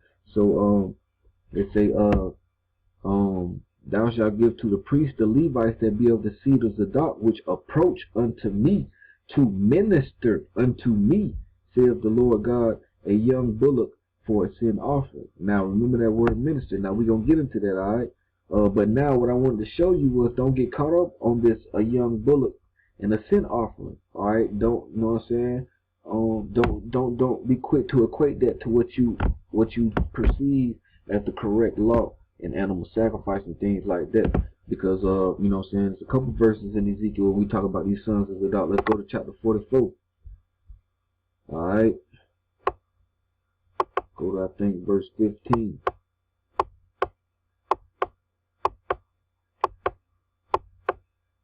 Alright, rules for Levitical priests. Alright, but the priests, the Levites, the sons of Zadok, that kept the charge of my sanctuary when the children of Israel went astray from me. See, these priests are the only priests that kept the true charge, the true way, right? Charge, you feel what I'm saying? Watch, that is, act, custody, you know what I'm saying? Consecration, senior, post, right? Duty, all that, keep office, all that, charge. You feel what I'm saying? They kept the true way of the Most High sanctuary, you know what I'm saying? And his administering of law when the children of Israel went astray from me. He said, they shall come near to me to minister unto me. Okay, now we're going to get into that in just a second, but we're going to get one more verse. He say, and they shall stand before me to offer unto me the fat and the blood, saith the Lord. Now this is what I was talking about. Now you read that fat and blood and you think automatically they may be talking about animal sacrifices. But that fat meaning the richest or the choice part. You know what I'm saying? Blood, by animal, man, juice of grapes, you feel what I'm saying? Guiltiness, innocent, thirsty, ain't that? So what this could be talking about is these priests coming back and offering the best portion of the Most High's people back unto him, because these are the people who's going to administer the law. Now remember, but hold on, before we get into that, let's go into one more verse, which is at the 48th chapter, right? Now this is all, remember, this is the final temple, right? When God comes back and he establishes his kingdom on earth. You feel what I'm saying? In verse 11 in chapter 48, it says, it shall be for the priests that are sanctified of the sons of Zadok, right? Righteous, the righteous priests, which have kept my charge, right? Which went not astray when the children of Israel went astray. You see what I'm saying? As the Levites went astray. You see what I'm saying? So this priesthood did not go astray when the children of Israel went astray. Alright, so let's go back to 44 verse 15 real fast, because the Most High, he says something, and it's very important we understand it. He say, the Levites, the sons of Zadok, that kept the charge of my sanctuary when the children of Israel went astray from me, they shall come near to minister unto me. You feel what I'm saying? And they shall stand before me to offer. These are the only priests. You feel what I'm saying? That's why Ezekiel is seeing the vision of the inner course that is for the sons of Zadok, because these are the only priests that can come and minister unto the Most High in the final temple in New Jerusalem. So understand that. Okay, so remember what I told you, when you're dealing with government, right? You got 3 branches of government in the U.S., right? Which also stands from the Bible, and I'm going to show you that. But in one of those governments, you got the executive branch, and the executive executes and enforces law. You feel what I'm saying? So the principal, it say members of the executive branch of government are called ministers, and are members of legislature, and hence play an important part in both writing and enforcing the law. We got the etymology on minister is to perform a religious rite, right? Provide religious service, right? Being a servant, right? Right? Remember the Most High's elect, you know what I'm saying? They are servants. They are administrators, right? Ad means to minister, right? So administer is to minister. You feel what I'm saying? To perform religious rites or provide religious service by doing what? By writing and enforcing the law. So the Most High tell you that the sons of Zadok, he say what? He say these are the only priests that can come to minister before me and stand before me. So these are the only priests capable of doing what? administering the law, writing and enforcing the law, being the executive members of the Most High's government. That's why the inner courts of the temple are there in the courts, are the sons of Zadok, because these are the only priesthood that didn't go astray. When you understand these priests, they went to Damascus, or a land they called Damascus, you feel what I'm saying, and rewrote the law. The Most High gave them the wisdom and the understanding to see how the priest was going astray, and they rewrote the law. You feel what I'm saying? And we're going to get into that.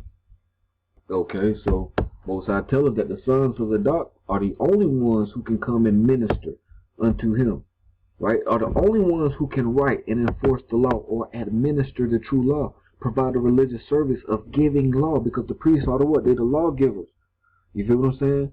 So they're the only ones who, so listen, that's why I say, man, you got to study these priesthoods, right? If the law is what connects us back to the Most High God, we need to understand who is the righteous priest that's given the law.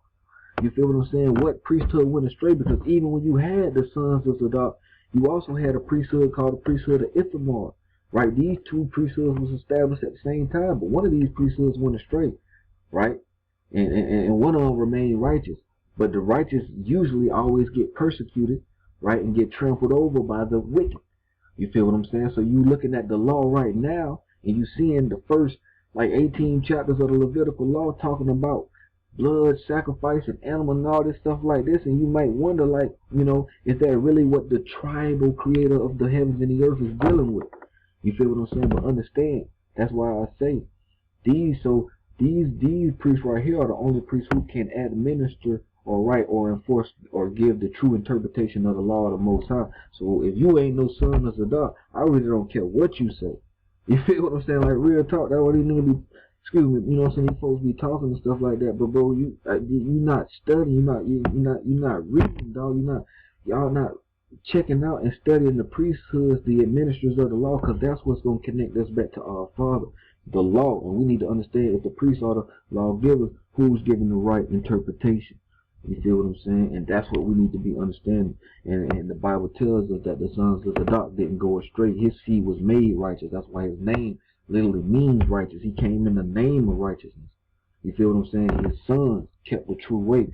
They separated themselves and they went, right, to a place. Now that's the interesting thing, you know what I'm saying? That's why all this is interesting.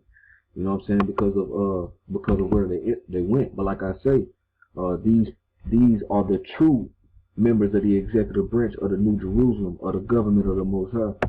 You know what I'm saying? Because they are the ministers, right? They write and enforce the true interpretation of the law. But now when you understand this government, you know what I'm saying, is based upon three branches of government, which is the legislative, the executive, and the judicial, right? Makes laws, carries out laws, and enforces laws. Alright, so like I said, you got three branches of government, right? Now these three branches of government come from the Bible. You feel what I'm saying? Like I showed you, man, when we're dealing with ecclesiastical law and understanding how this government set themselves up in that manner, they got the government from the religious manuscript, like they told you they did. You know what I'm saying? That was the house in which they built their rock. That was the rock in which they built their house upon. You feel what I'm saying? So when you go to Isaiah 33, verse 22, you see the structure, you know what I'm saying, that the government is based upon, right? The biblical structure, right? Because in Isaiah 33, verse 22, it says, "For the Lord is our judge," right? The Lord is our lawgiver, and the Lord is our king. He will save us. Bam. He will redeem us, right? All right, so for the Lord is our judge, right? That's the what? That's the judicial branch of the government. The Lord is our lawgiver. That's the legislative branch of the government. And the Lord is our king, right? That's the executive branch of the government. Or however, you know what I'm saying? Maybe I might got it in the wrong order, but you see the three, the judicial, the executive, and the legislative branch of the government. Because even, hold on for a second. Alright, so when you go to the etymology, you type in the word lawgiver, one who makes or enacts a code of law, you get what? You get legislator, right? Legislator, noun, a lawgiver, a maker of laws. You feel what I'm saying? So you go back to the verse, we know, right? The Lord is our lawgiver. That's the the legislative or executive branch. You know what I'm saying? It's like, it's crazy. Either one, I'm not sure, because you go back here, right? You get legislative makes laws. Okay, I guess that's like your priest, right? Yeah, your legislative, your lawmakers, right? Your lawgivers, your priests, right? You know what I'm saying? And you got the executive branch who carry out the law. These are the kings, right? The ones who enforce the laws, right? And then the judiciary who evaluates the laws, the one who judge you based upon, you know what I'm saying, your accordance to the law, you're following the law, or you feel what I'm saying? So you got the branch of government that makes, you got the one that carry out, and then you got the one that evaluates or judges based upon the law, right? Judicial judge. Alright. Okay, so like I said, you know, with all this stuff, thinking about Lebanon and how it's a place that seems biblically where our people will come back and rejoin themselves to the Father, to the covenant of the Most High, you know what I'm saying, and keep the true ways, the ancient ways, you know, get away from all the pagan things and the idol worship and blood sacrifice and certain things like that. And like I said, when I was looking at Tennessee and, you know, and how they got a literal Cedars of Lebanon State Park, and I said I couldn't help, and I even told, like I said, I even talked about this with my brother Jay Stu, man. And I told him, I was like, man, I don't know why, bro, but I see the word Ascend in the name Tennessee, and like I showed you, real quick, the Ascends, right? When you look at Ascend, right? Look at this part, right? Ascend, you know what I'm saying? So, like I say, when I looked at Tennessee, I couldn't help but see Ascend. Now, I'm not sure if that have anything to do with it, but to me, it's kind of significant because you're talking about Lebanon, right? Lebanon, Tennessee, Cedars of Lebanon, and it's being a place of a solitary and separation and reestablishment, coming back into the law. And then you have the sons of Zadok, the Essenes, who did just that, right? And they went to a place called Damascus. But not only that, they called themselves Lebanon. That's one thing I remembered about the Essenes, is reading that they called themselves Lebanon. And they wore all white. So I just want to touch on that real quick. Over here in the introduction to the complete Dead Sea Scrolls, this ebook right here, check out what it says. The second issue has to do with the set attitudes towards the temple and temple sacrifice. While some Essenes, notwithstanding their vow to total fidelity to the law of Moses, rejecting the validity of the sanctuary and refused to participate temporarily in its rites, right? They evaded the theological dilemma in which this stance might have placed them by condescending until the rededication of the temple. The only true worship of God was offered in their establishment. See what I'm saying? The council of the community was to be the Most High dwelling for Aaron, where without flesh of holocaust and fat of sacrifice. See, they wasn't dealing with that. Without the flesh of holocaust burning, you know what I'm saying, and the fat of sacrifice, a sweet fragrance was to be sent up to God. You see that? A sweet fragrance. So they knew, you know what I'm saying, the Most High wasn't dealing with animal sacrifice. They were sacrificing herbs, natural herbs, because ask yourself, you got to ask yourself, man, you know what I'm saying, what type of God are we serving, right? Because remember when I showed you about the herb mugwort. Remember I showed you I was talking about the herb mugwort and how it got a chemical called thujon in it. That's basically the same chemical that the red cedar tree has in it. And this chemical, like it has a lot of psychedelic effects. It has the ability to allow your neurons in your brain to fire very fast, and that's where higher consciousness come in. You feel what I'm saying? They say it has the same similar molecular structure as THC, and it acts on the same cannabinoid as THC. The cannabinoid receptor in your brain that THC acts on that same one. So understand that this herb, when it's burnt, you know what I'm saying, when it's inhaled, it has a neurological effect on you that causes higher consciousness. That's what the herbs and the plants do. So you got to ask yourself, what God are you serving that likes the smell of burning flesh and fat and animals and stuff like that? You feel what I'm saying? You know, that you read in certain places in the Bible where it talk about the smell of the burnt fat and the blood of the animals please them. You know what I'm saying? Please the Most High. You gotta wonder if that's hijacked, because you gotta understand what if the herbs are sparking neurological activity in your brain. How you come? You know, the Most High got herbs burning in the temple daily by the priest. You know what I'm saying? The altar of incense. And you see how that does something to you. You know, you might all burn herb yourself, so you know what that do to you, how it puts you in a high vibe when you inhale that and when you smell that. You know what I'm saying? So understanding the herb, what the herb has on the psyche, it makes you wonder what God would want, you know what I'm saying, the smell of burned animals and things like that. Like, what would that do? What is he inhaling? And what type of low vibratory frequency being is pleased by this? You see what I'm saying? Because I don't think the creator of the heavens or the earth is you know what I'm saying, is really dealing with that. You know, honestly, man, when you look at it, it's like the priest, you know, that was going astray. Because understand something, hold on. Okay, understand something. Let me take y'all right here to Jeremiah chapter 8, verse 8. He say, how do we say we are wise? Now check out what he's saying. He say, how do we say we are wise and the law of the Lord is with us? He say, lo. Lo in Hebrew means no. Certainly in vain made he it. The pen of the scribes is in vain. So understand something. You know what I'm saying? The priests, the Levites, and other sons of Aaron and other priesthoods was going astray. You feel what I'm saying? In the time of Jeremiah, the pen of the scribes had profaned the law of Moses, right? They were going off doing other stuff, getting wicked. You feel what I'm saying? Like you know, you read about the Pharisees and everything like that and how they were. You feel what I'm saying? They hadn't already defamed the law of Moses in the time of Jeremiah. So don't 1 second think that you're getting the true 100% interpretation of the law in 2017 in the King James Version Bible. You feel what I'm saying? Because even in the time of Jeremiah, the priest had already defamed the law of Moses. That's why Jeremiah is saying, how do we say we are wise and the law of the Lord is with us? Now understand, these prophets, a lot of these prophets are priests. They from the tribe of Levi. And not only are they from the tribe of Levi, they from the seed line of Zadok. You feel what I'm saying? Because this was the righteous priesthood reigning at the time. You feel what I'm saying? Before other wicked priests, you know what I'm saying, wanted to trample over and establish themselves.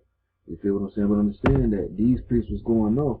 So when you come back over to the document we were reading, you know what I'm saying, and they say that a sweet fragrance was sent up was to be sent up to God, where the prayer where prayer was to serve as an acceptable fragrance of righteousness, right? Now understand that, because you got the priests going astray, right? You got the priests getting wicked. Now don't that seem like the animal sacrifice is almost a way for these folks to start eating meat? You know what I'm saying? Because you know the sons of the dark don't deal with that. They deal with eating natural. And we're gonna get into that. But you know what I'm saying? When you look at animal sacrifice, it's almost like a way for the wicked Israelites to incorporate flesh into their diet, right? Because you know, when you had to sacrifice, you had to bring it up to the priest, right? To the temple. You feel what I'm saying? And sacrifice there, and then the priest would burn that, and they would eat that. The priest would eat the fat and the good. I mean, you know what I'm saying, the good and the choice parts of the animal in which you brought for that sacrifice. So it's almost like, you know what I'm saying, an infiltration of law by wicked priests to establish and incorporate eating flesh into the system by way of sacrifices. You feel what I'm saying? So I just want to put that in perspective as well. Hold on. Now, what I'm gonna do is I'm gonna drop a little breadcrumb for y'all. You know what I'm saying, fam? Go check it out. You feel me? Because I might come back and do a video on this, because I had a lot of stuff on it. But think about this. These people reestablished the true interpretation of the law, and they didn't deal with animal sacrifice. Instead, they burned sacred herbs and acceptable fragrances of righteousness unto the Most High, right? For what? For prayer and service. Now, when you understand, we've been looking at these North American territories, and you understand the Indians and the inhabitants of the land was dealing with the peace pipes, right? They the Great Spirit provided them with the knowledge of the peace pipe, and now that was their altar, that was their portable altar, to where they started burning herbs, right? You read about the Yuchi. Look up on the Yuchi, right? You know what I'm saying? These black Indians, these mound builders, you know what I'm saying, who had the sacred peace pipes. You know what I'm saying? They burned herbs and they sacrificed herbs like that for prayer and for worship. You feel what I'm saying? So peep that out, and also check out the video on the peace pipe I did, man. It's crazy how I be doing some of this stuff and I don't really even be knowing, because I'm really just, when I read that acceptable fragrance, like just now, I just thought about that. You know what I'm saying? I was like, dang, you know what I'm saying? That's crazy, but you know, check all that out. But we're gonna continue with the article. It say, besides this evidence in community rule, because these priests have community rules set up for how the true righteous camp of the Most High, excuse me, is supposed to be operated. Alright? So it said the same equation, the council of the community, the temple, appears in Habakkuk commentary in a most interesting interpretation of the word Lebanon. Now check this out. Lebanon, they say traditionally Lebanon is understood by the ancient Jewish interpreted to symbolize the temple. Now check that out. The temple. For example, Deuteronomy, you know what I'm saying, chapter 3, verse 25, let me go over and see that goodly mountain in Lebanon, is rendered to Targum Kelos, and let me go over and see that goodly mountain in the temple. The Qumran, right, which was a community set up by the Essenes, commentator explaining the Habakkuk text, for the violence done to Lebanon shall overwhelm you, proceeds from the belief that the council of the community is one valid temple.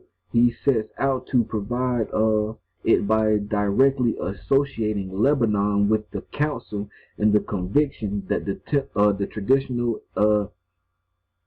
exegesis will be familiar to all his reader.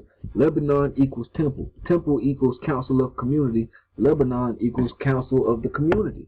Now pay attention. The symbolic approach of the sacrificial worship may account for a sin celibacy which were practiced. Okay, alright.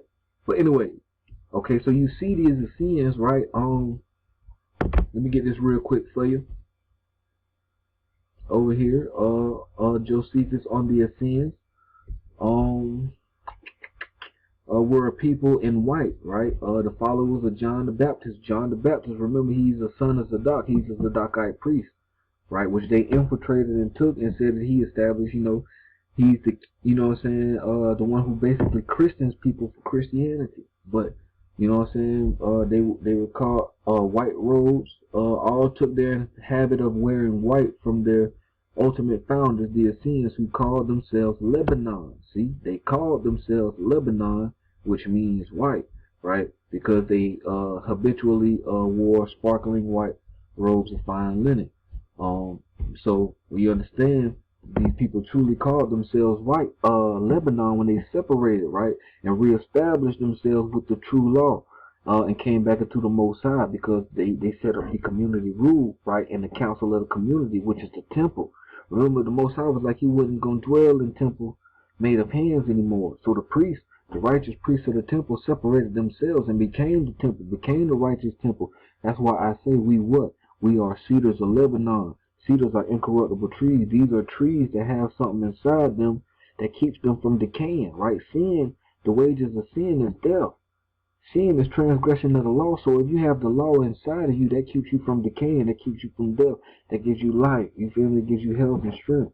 You feel what I'm saying? So you are cedar, you are incorruptible tree, you are incorruptible Adamite or a topchan, right? Of a land of whiteness, of purity, surrounded by them cedars. You feel what I'm saying? So anyway, continuing on. So this connection with the Essenes and Lebanon, made me think about, like I say, Tennessee being associated with Lebanon and this whole area, man, and you know what was going on. And also check this out. Alright, fam, everybody, what I want y'all to go do, man, show some love and support. Go to the brother Natural by Law, man. Subscribe. Oh man, you gotta check the brother out, man. The bro be dropping, I'm talking about straight jewelry, you feel me?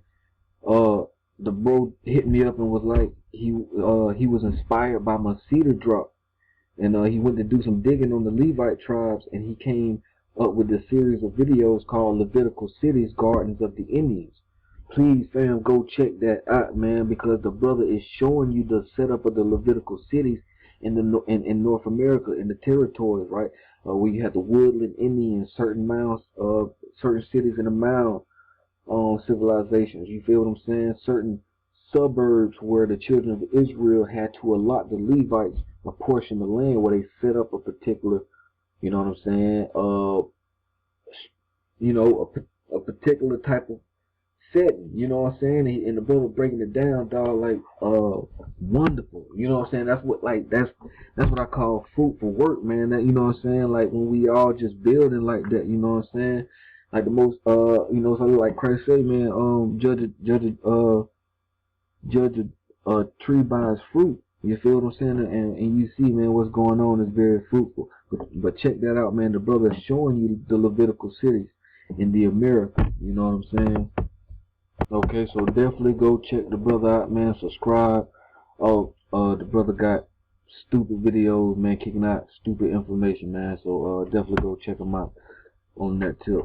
So like I say, man, so he's showing you like in the woodland areas, like I say, in certain areas you have certain Levitical cities, you know what I'm saying, all throughout, man. And this is also a place of what we know to be Lebanon, you know what I'm saying, the place of whiteness, right? You got the Appalachian Mountains, right, which are white, you know what I'm saying, snow-topped mountains, which is another translation for Lebanon, you know what I'm saying, these mountain ranges, you feel what I'm saying? So check that out, you know what I'm saying? And then you got Axland over here, which literally means whiteness. Uh-oh, you know what I'm saying? Sorry about that. And so you got this place, right, full of cedar trees and cedar forests.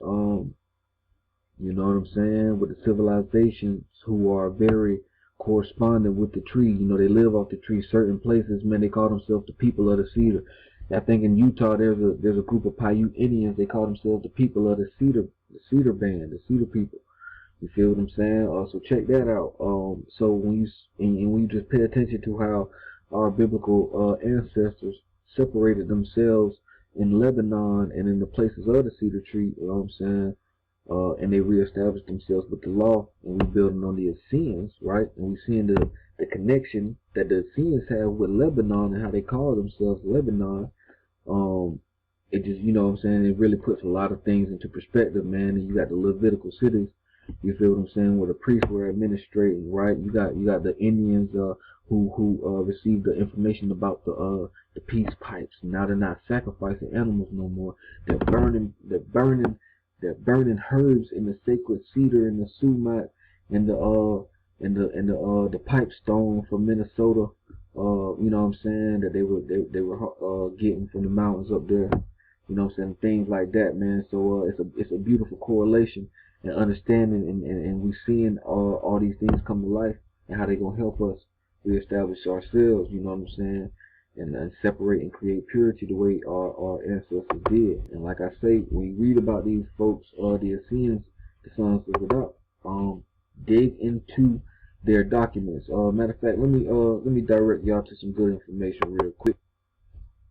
Okay, right here, this is the Truth of Christ Church, TOCC. Also check out Truth of Christ Church TV. I think that's the other channel. But these brothers, they had some good information on the sons of Zadok right here. As you can see, the Essenes history, sons of Zadok eat no flesh, mankind's original diet, and no animal sacrifice. I encourage you guys to go check this out. Very potent information. The brothers are definitely on point. You know what I'm saying? With a lot of the stuff they're bringing out, they separated from GOCC because the brothers in GOCC wouldn't listen to them when they were trying to present this information. But they said they got to keep moving forward, and that's what we got to do, man. You know what I'm saying? We always got to keep moving forward and broaden our understanding on these biblical things. But definitely go check this out, man. These brothers got some good information for you on the Essene history, the sons of Zadok, the true law, and everything like that, man. They led me to some good information. Okay, so when you understand these Essenes in the documents they had written, they had separated themselves and they wrote the Dead Sea Scrolls, right? This is where you got the Dead Sea Scrolls. Now one thing too that we should understand is the Essenes was also uh, they were commanded to do this, and put these documents away, for the time of the end, to help the children of Israel, come back into the righteous way of the Most High, because what they went astray. That's why the priests separated themselves. You feel what I'm saying? So these documents was preserved in cedar oil. You feel me? Cedar is what? It has it's incorruptible wood, so it has antifungal and antibacterial properties. So when you make oil out of it, it's very good for preserving things, because fungi and bacteria are the main components of decomposition. So if you don't want something to decay, you want to keep it, preserved. Cedar oil is very good for that. So now in order to have cedar oil, you got to be around cedar trees. You feel what I'm saying? So I don't know. But anyways, when you understand these priests, in this sect right here, they wrote something called the Damascus document, right? This is the part of the Dead Sea Scrolls.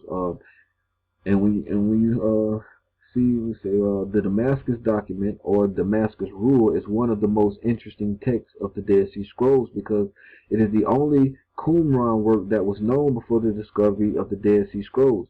It is composed of texts edited together from different sections of a larger source, and scholars have attempted to place different sections in the chronological order to generate a more complete work of the original use and evidence from the Dead Sea Scrolls. Alright, so let's see here. See what I want. Let's see what I want. Okay, the fragments found by Solomon Sketcher in the Ben Ezra synagogue. Now it's crazy that they found these in this Ben Ezra synagogue in Old Korea and these or something like that, because Ezra, I'm gonna bring something out, what I'm saying, that kind of correlates with Ezra, and it's funny that these documents are found in the place called the Ben Ezra synagogue. But anyway, were originally called the Zadokite fragments, and we're gonna get into this, right? The Zadokite fragments. So just stick with me, fam. I know this video getting a little long. But after the work found at Qumran, right, the Dead Sea Scrolls, the name was changed because the document had numerous references to Damascus. Now, the way this Damascus is treated in the document, now this is important. The way this Damascus is treated in the document makes it possible that it was not a literal reference to Damascus in Syria, but to be understood either geographically for Babylon, okay, or Qumran itself, right, the place in which they are separated, okay. If symbolic, it is probably taking up the biblical language found in Amos 5 and 7. Therefore shall I take you into exile beyond Damascus. Damascus was part of Israel under King David, and the Damascus document expressed an eschatological hope of the restoration of a Davidic monarchy. All right. Okay. So, we understand two things, right? It say that now this Damascus, the way it's treated in the document, it makes it possible that it's not a literal reference to the Damascus in Syria, right? What they call Damascus, but understood to be geographically for Babylon or Qumran, the community in which they separated, which is they called Lebanon, right, itself. Now understand this verse they give you in Amos 5. Therefore I should take you in exile beyond Damascus. There is another verse also in I think it's in New Testament, maybe Acts, you know what I'm saying? And it says the same thing, but he say I shall take you into exile beyond Babylon or something like that, you know what I'm saying? So they entered where one says Damascus, the other one says Babylon, you know what I'm saying? So keep that in mind, because understand these Zadokite priests was raised in the midst of captivity, separated themselves, right? And wrote a certain law for a camp to be set up in the midst of a foreign occupation or a wicked, oppressive society, how to separate yourself and follow the true law and get away from that, and which put you in bondage and captivity, because these ones realized that they were going off.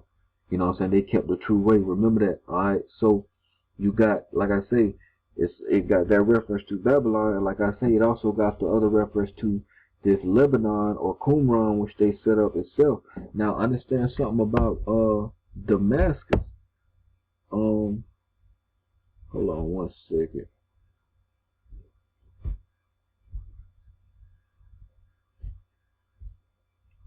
Sorry, y'all. Hold on. Let me see. Okay, so when you understand Damascus is actually in the anti-Lebanese region. Okay, I'll get it for you real fast. Okay, so Damascus, right? Now this is the place, that they call Damascus, but I'm just showing you. Damascus is the center of a large metropolitan area or whatever, geographically embedded on the eastern foothills of Anti-Lebanon, a mountain range, right? So Anti-Lebanon just really means like West Lebanon, if I'm not mistaken. Anti-Lebanon, Eastern Lebanon Mountains. So think about that. Anti-Lebanon means eastern mountains of Lebanon. So Damascus is in the anti-Lebanese or the eastern mountains of Lebanon. Okay, so Lebanon is north of Israel, right? Okay, and you see Lebanon right here, and you see what? Damascus. Now this name Damascus, if I'm not mistaken, it means well-watered land. So it's a very fertile land that was I guess given this name on the eastern portion of the mountains of Lebanon. All right, so keep that in mind, because especially when you're looking at what we've been studying and all the correlations of Lebanon in the northern portion of the United States. I mean of America, the north portion of the Americas, and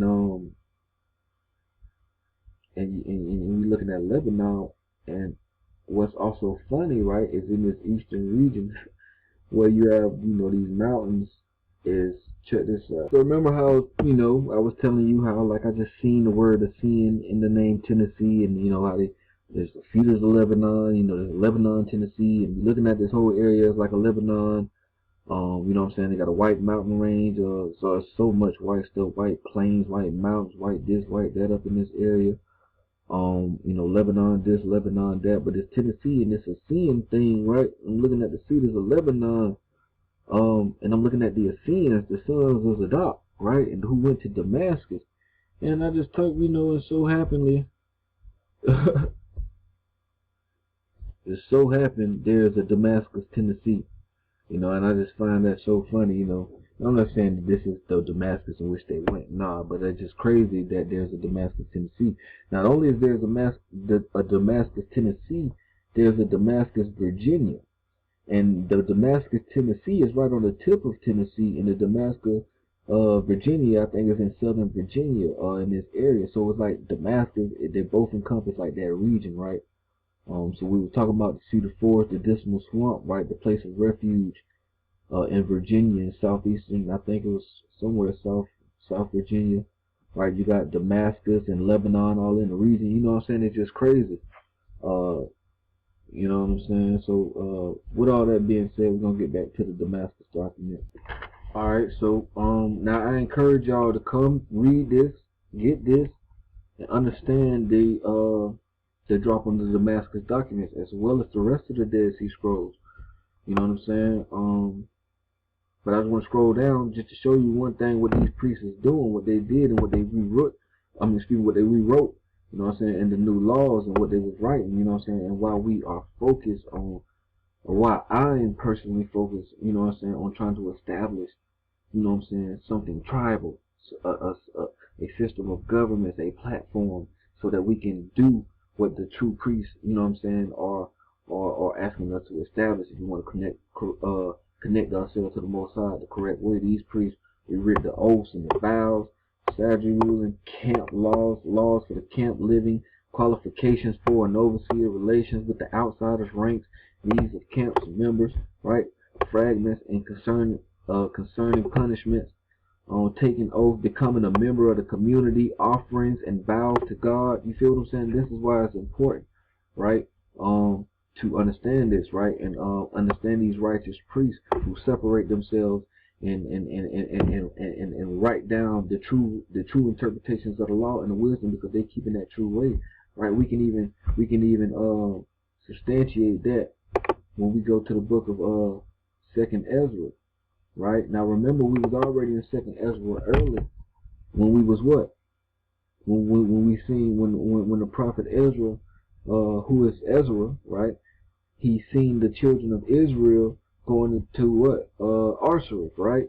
So in chapter 13, you got Ezra seeing the children of Israel going into Arsareth. And then in chapter 14, you got this. So let's read chapter 14. Bear with me one second. Alright, so let's read this chapter. It says, and it came to pass upon the third day. Hold on, let me get a drink of this water real fast. Sorry about that, fam. Then it came to pass upon the third day that I sat under an oak, right? So he sat under this oak tree. He said, and behold, there came a voice out of the bush over me saying, Ezra. And I said, here I am, Lord. And I stood upon my feet. And I stood up upon my feet. And then he said unto me, in the bush did I manifest, I manifestly revealed myself unto Moses and talked with him when my people served in Egypt, right, in bondage. And I sent him and led my people out of Egypt bondage and brought him up to Mount Sinai, where I held him by me a long season.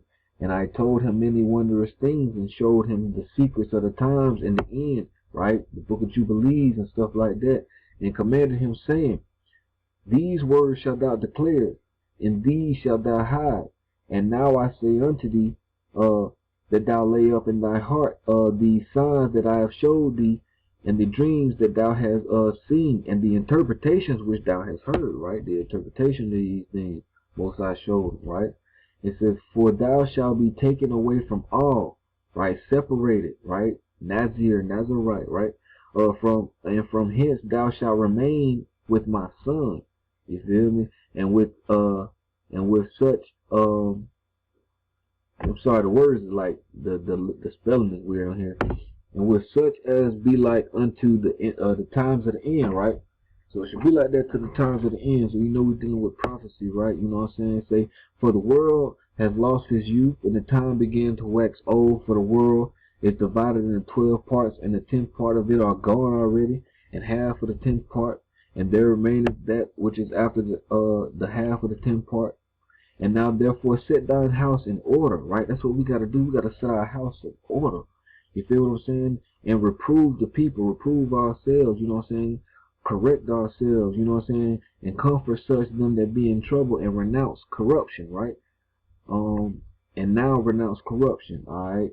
Let go from the mortal thoughts, cast away burdens of man, put off the weak nature, right? You know what I'm saying? Conquer your lower self, which the true laws of the Most High will help you to do, you know what I'm saying? And set aside the thoughts that are most heavy unto thee, and haste thee to flee from these times. Okay? For yet are greater evils than those which have seen happen shall be done hereafter. Alright, so it's about to get real. You know what I'm saying? For look how much the world shall be weaker through age, right, as it continues to get wicked, and much more shall evils increase upon them that dwell therein, right? For the truth is fled far away, and leasing is hard at hand. For now having the vision to come which thou hast seen. Then answered I before the Lord and said, now check out. He said, behold, Lord, I go as thou hast commanded me, and reprove the people which are present, because Ezra is a priest, right? If I'm not mistaken, he might be from the line of Zadok, which is why this is important. But they shall be born afterwards, and shall admonish them. Thus the world is set in darkness, and they that dwell therein are without light, right? For thy law is burnt. Check out what he's saying. He said, thy law is burnt. Therefore no man knoweth the things that are done of thee, or the works that shall begin. So he telling you right there that the law is burnt, man. These people have defiled the law. You feel what I'm saying? They burned it. So really no man knows the true law, the true interpretation. That's why the world is without light. You feel what I'm saying? And the works that shall begin say, but if I have found grace before thee, send the Holy Ghost into me, and I shall write all that have been done in the world, right, since the beginning, which were written in thy law, right? So he's going to write the true things of the law that was written from the beginning, the true interpretation, which lets you know that if he's a priest and he's in the temple and he has to rewrite the true interpretation and things that's going on, you know things is wicked and the true law has been defiled. You feel what I'm saying? It say that men may find thy path, right? So that we may find the true way back to the Most High, and that they which live in the later days may live. See, that's what it's all about. That's why they separate themselves. The Most High keep a remnant, right? So they can keep the true way and bring back the true way, so that we in the end days may live, may have life, and be reconnected back into the promise and the covenant of the Most High, because we was getting wicked. You feel what I'm saying? So he said, and he answered unto me, saying, Go thy way, gather the people together, and say unto them, Seek thee not for 40 days, but look thou and prepare thee many box trees, right? Now remember, the box tree is a tree in which the Most High said he would place in the wilderness. You feel what I'm saying? That we got that already, but he said, and take with thee Saraya, Dabria, Selemiah, Aranius, and Asiel, these 5 which are ready to write swiftly, and come hither, and I shall light a candle of understanding in thine heart, which shall not be poured out till the things be performed which thou shalt begin to write. And thou, and when thou hast done some of the things which thou shalt publish, and some things thou shalt show secretly to the wise, tomorrow this hour thou shalt begin to write. So when you write these things, some of them things you're gonna show to the public and publish, but some of these things you're gonna keep and show only to the wise, right? He said, Then I went forth and commanded and gathered all the people together, saying, Hear these words, O Israel. Our father at the beginning were strangers in Egypt, whence they were delivered, and received the law of life, which they kept not. You see what I'm saying? Which ye have also transgressed after them. Then was the land, even Zion, parted among you by lot by your fathers, and ye yourselves have done unrighteousness, and have not kept the ways which the highest command you. You see what I'm saying? And for as much as he is a righteous judge, he took from you that in time that which he had given you. And now you are here, and your brethren amongst you. Therefore, if so be that you will subdue your own understanding and reform your hearts, ye shall be kept alive, and after death ye shall attain mercy. For death shall the judgment come, and we shall live again. And then shall the names of the righteous be manifest, and the works of the ungodly be declared. He said, Let no man come therefore unto me now, nor seek after me these 40 days. So he's finna go, you know what I'm saying, like Christ fast in the wilderness 40 days, you know what I'm saying, but he's finna separate himself with a group of priests for 40 days, and they finna, you know what I'm saying, be in solitude and rewrite the interpretations and laws from old. You feel what I'm saying? He said, And I took the 5 men as he commanded me, and went into the field, and remained there. And the next day, behold, a voice called me, saying, Ezra, open thy mouth and drink that I have give thee to drink. And then I opened my mouth, and behold, and I reached me a full cup. And when I was full, as it were with water, but the color of it was like fire. And I took and I drank, and when I drank of it, my heart uttered understanding, and wisdom grew in my breast, and from my spirit strengthened my memory. You know what I'm saying? And my mouth was open and shut no more. The highest gave understanding unto the 5 men, and they wrote wonderful visions of the night that were told, which they knew not. And they sat 40 days, or they stayed 40 days or whatever, you know what I'm saying? And they wrote in the day, and at night they ate bread, for I spake in the day and held not my tongue by night. And 40 days they wrote 204 books. And it came to pass when the 4th day was fulfilled, or the 40 days were fulfilled, that the highest spake, saying, the first that thou hast written publish openly, you know what I'm saying, that worthy and unworthy may read, alright?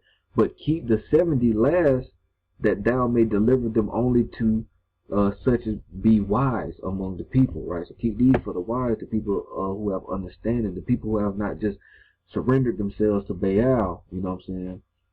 For in the spring of understanding, the fountains of wisdom, the stream of knowledge. For in them is the spring of understanding, the fountains of wisdom, and the stream of knowledge.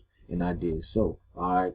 So I just want to read that for you to see how the priests, right? Righteous priests, the Most High will separate them, and they will go, you know what I'm saying, into the field, like I say, or into separate areas, and they will rewrite the laws into true interpretations and shut these things up like Daniel, you know what I'm saying? And they will be for the latter time, so we will have the understanding, because understanding the priest was going off, and the Most High keeps a righteous remnant, so we would always have a way back.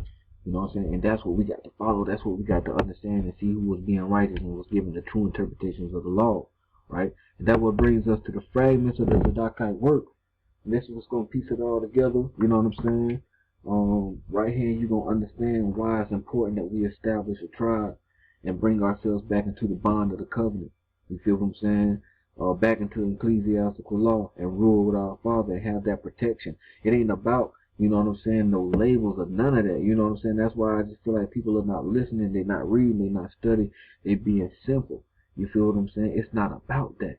It's about setting up tribal and a tribal establishment so we have the governmental platform to bring us back into the bond of the covenant.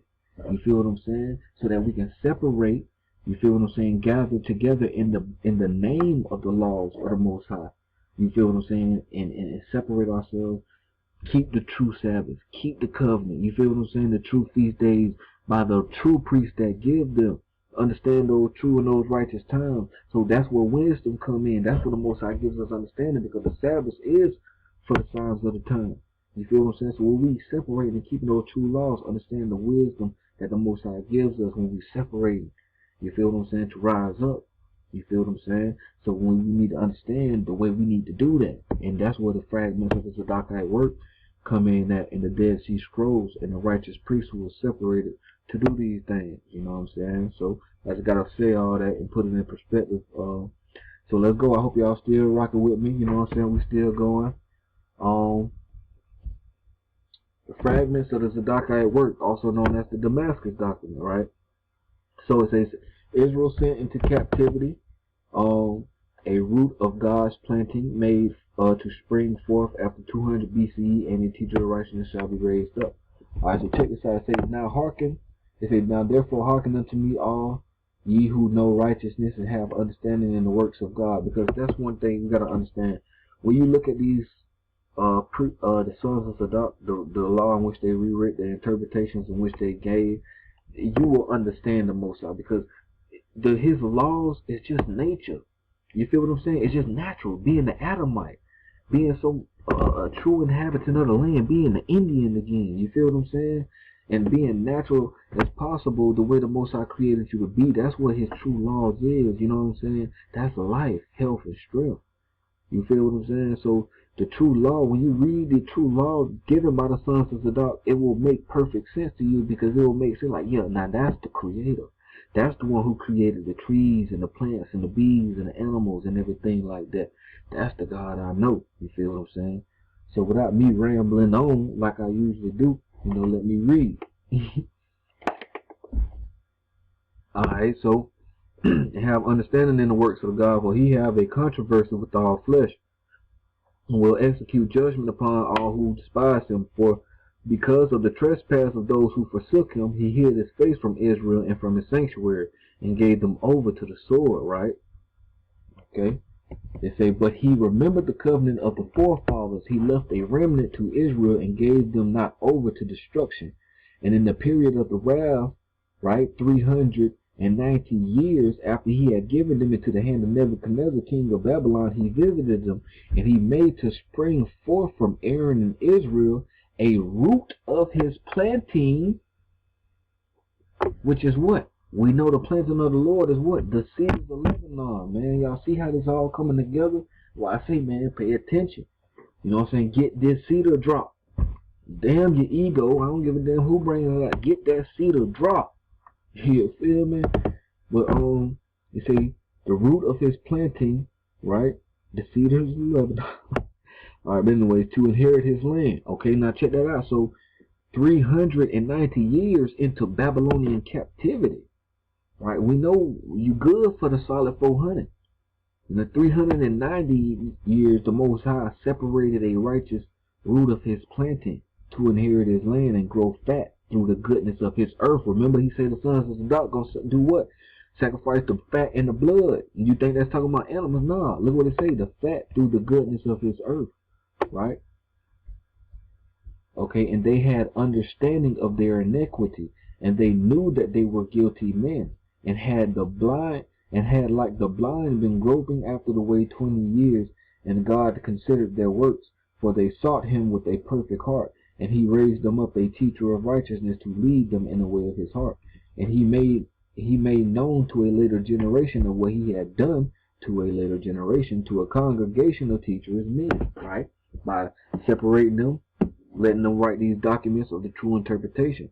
Because these men were righteous priests. They were from the seed of a priest who was literally called by the name of righteousness. You know what I'm saying? Righteous, Zadok. You know what I'm saying? So they always kept the true way, like I tell you in Ezekiel. Alright, so where we at? It's those who turned aside out of the way. This was the time concerning which it was written. As a stubborn heifer, so have Israel behaved himself stubbornly. When there arose a scornful man who talked to Israel lying words, and made them to go astray in the wilderness where there was no way, to bring low the pride of the world, so that they should turn aside from the paths of righteousness and remove the land. Now check this out right here. And remove the landmark which the forefathers had set in their inheritance. Now I'm gonna tell y'all this, fam, because something I peeped. The Zadokite, it's like their documents are the only thing that they mention a lot about a landmark being removed from the land. And if you ask me, man, it's almost like they're talking about Jerusalem, right? Being the landmark being removed from the inheritance of Israel, right? Think about how these people have switched the land, right? So somewhere over there in the Middle East, when our inheritance is the Americas, right? And our Jerusalem is in South America. You know what I'm saying? So you know what I'm saying? They talk about the removal of a landmark, right, which the forefathers had set in their inheritance, to make you think about Jerusalem. You know, because these priests are really the only ones who talk about that. You know what I'm saying? So it's so as to make cleave unto them the curses of his covenant, right? Because think about that. They supposed to pray to this landmark. They supposed to go to this landmark, you know, on certain times, certain, you know, feast days, holy days. You know what I'm saying? They pray towards it for redemption and as a part of the law and the commandments and stuff like that. So if the land is set, if Jerusalem is now being looked at into another land, right? You know what I'm saying? They not really truly keeping the covenant. They're not able to keep the law fully, right? Remember they tell you that even in the Bible it say that the man in the temple of Jerusalem was in the temple facing east. You supposed to face the temple of Jerusalem. You in the temple of Jerusalem and you looking east. What you doing? You feel me? Like, what you doing? That's how you know, man, our people are really going off. You feel what I'm saying? So they looking elsewhere. Like I say, man, our people went from mountains to hills. You know what I'm saying? They went from the mountains of Peru and the Andes to looking at a hill in Telerad, or you know, or the Temple Mountain where they say Jerusalem is at, and you know that ain't the place. You know what I'm saying? And stuff like that. So you know what I'm saying? Just think about that, right? And how that can keep you in the bond and in the curses of the covenant. You feel what I'm saying? Because you're not able to do what you're supposed to do on the holy days when you're supposed to go into that sacred land. You go, you know what I'm saying? I don't know what you got going on. But anyways, to the curses of his covenant, to deliver them to the sword that avenges with the vengeance of the covenant, because they sought after smooth things, and they chose deceits, and they kept watch with a view of to lawless deeds, and they chose the best of the neck, and justified the wicked, and condemned the righteous, and transgressed the covenant, violated the statutes, and attacked the soul of the righteous, and all that walk uprightly their soul abhorred, and they pursued them with sword, and rejoiced in the strife of the people. And so the wrath of God was kindled against their congregation, so that he laid waste to all their multitude, for their deeds were uncleanness before him. All right, we know cleanness is next to godliness, right? And cleanness, you clean when you keeping them laws, when you in accordance with the law. You know what I'm saying? So let's keep going. It say wisdom is with God and forgiveness and repentance, but the wrath for repentant who are predestined to destruction on the ground of divine foreknowledge. But there is a remnant whom he shall teach by the Messiah. Alright. Now remember, a Messiah is somebody who brings you back into the bond of the covenant.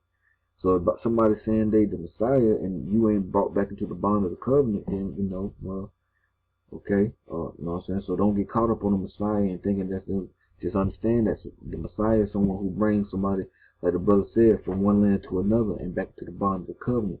Right? Somebody who brings the children back into their land, and back into their covenant. So it says here, it says, now hearken unto me, all ye who have entered into the covenant, and I will disclose to you the ways of the wicked. God loveth knowledge, wisdom.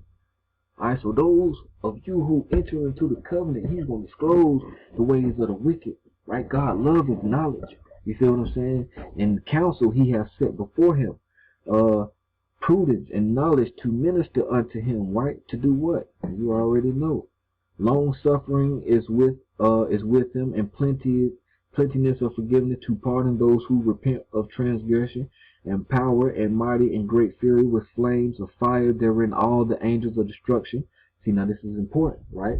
The power and might and great fury with flames of fire therein all the angels of destruction. Now remember this portion about angels, right? We're gonna touch on that in a little bit. It says, for them who turn aside out of the way and abhor the statute, so that there shall be no remnant nor escape any of them. Remember, even in the New Testament it say, you know what I'm saying, if it wasn't for the righteous and the elect, nobody would escape. You know what I'm saying? There would be we would all be consumed by the fire.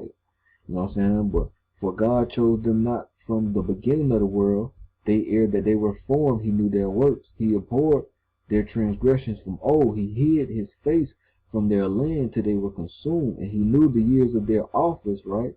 And the number of the exact statement of their periods for all things that belong to the ages that had been. Moreover, whatsoever shall come and pass in the periods of the years of the eternity. Y'all bear with me. Yet in all of them he raised him up men called by name, in order to leave a remnant of the earth, and to fill the face of the earth with their seed. And through his Messiah, his Mashiach, he shall make them known by his Holy Spirit. And he is true, and in the true interpretation of his name are their names. But them that hate him, he made to go astray. Alright, so check that out, you know what I'm saying? We're gonna keep going, keep rocking. This should be the last thing, so we're gonna be closing out soon. Just bear with me. Let me see what I want. Alright, so I'm gonna leave this link in the description, man. Y'all come check this out. You know what I'm saying? I'm gonna scroll past some of this, but check that out, man. Real drop.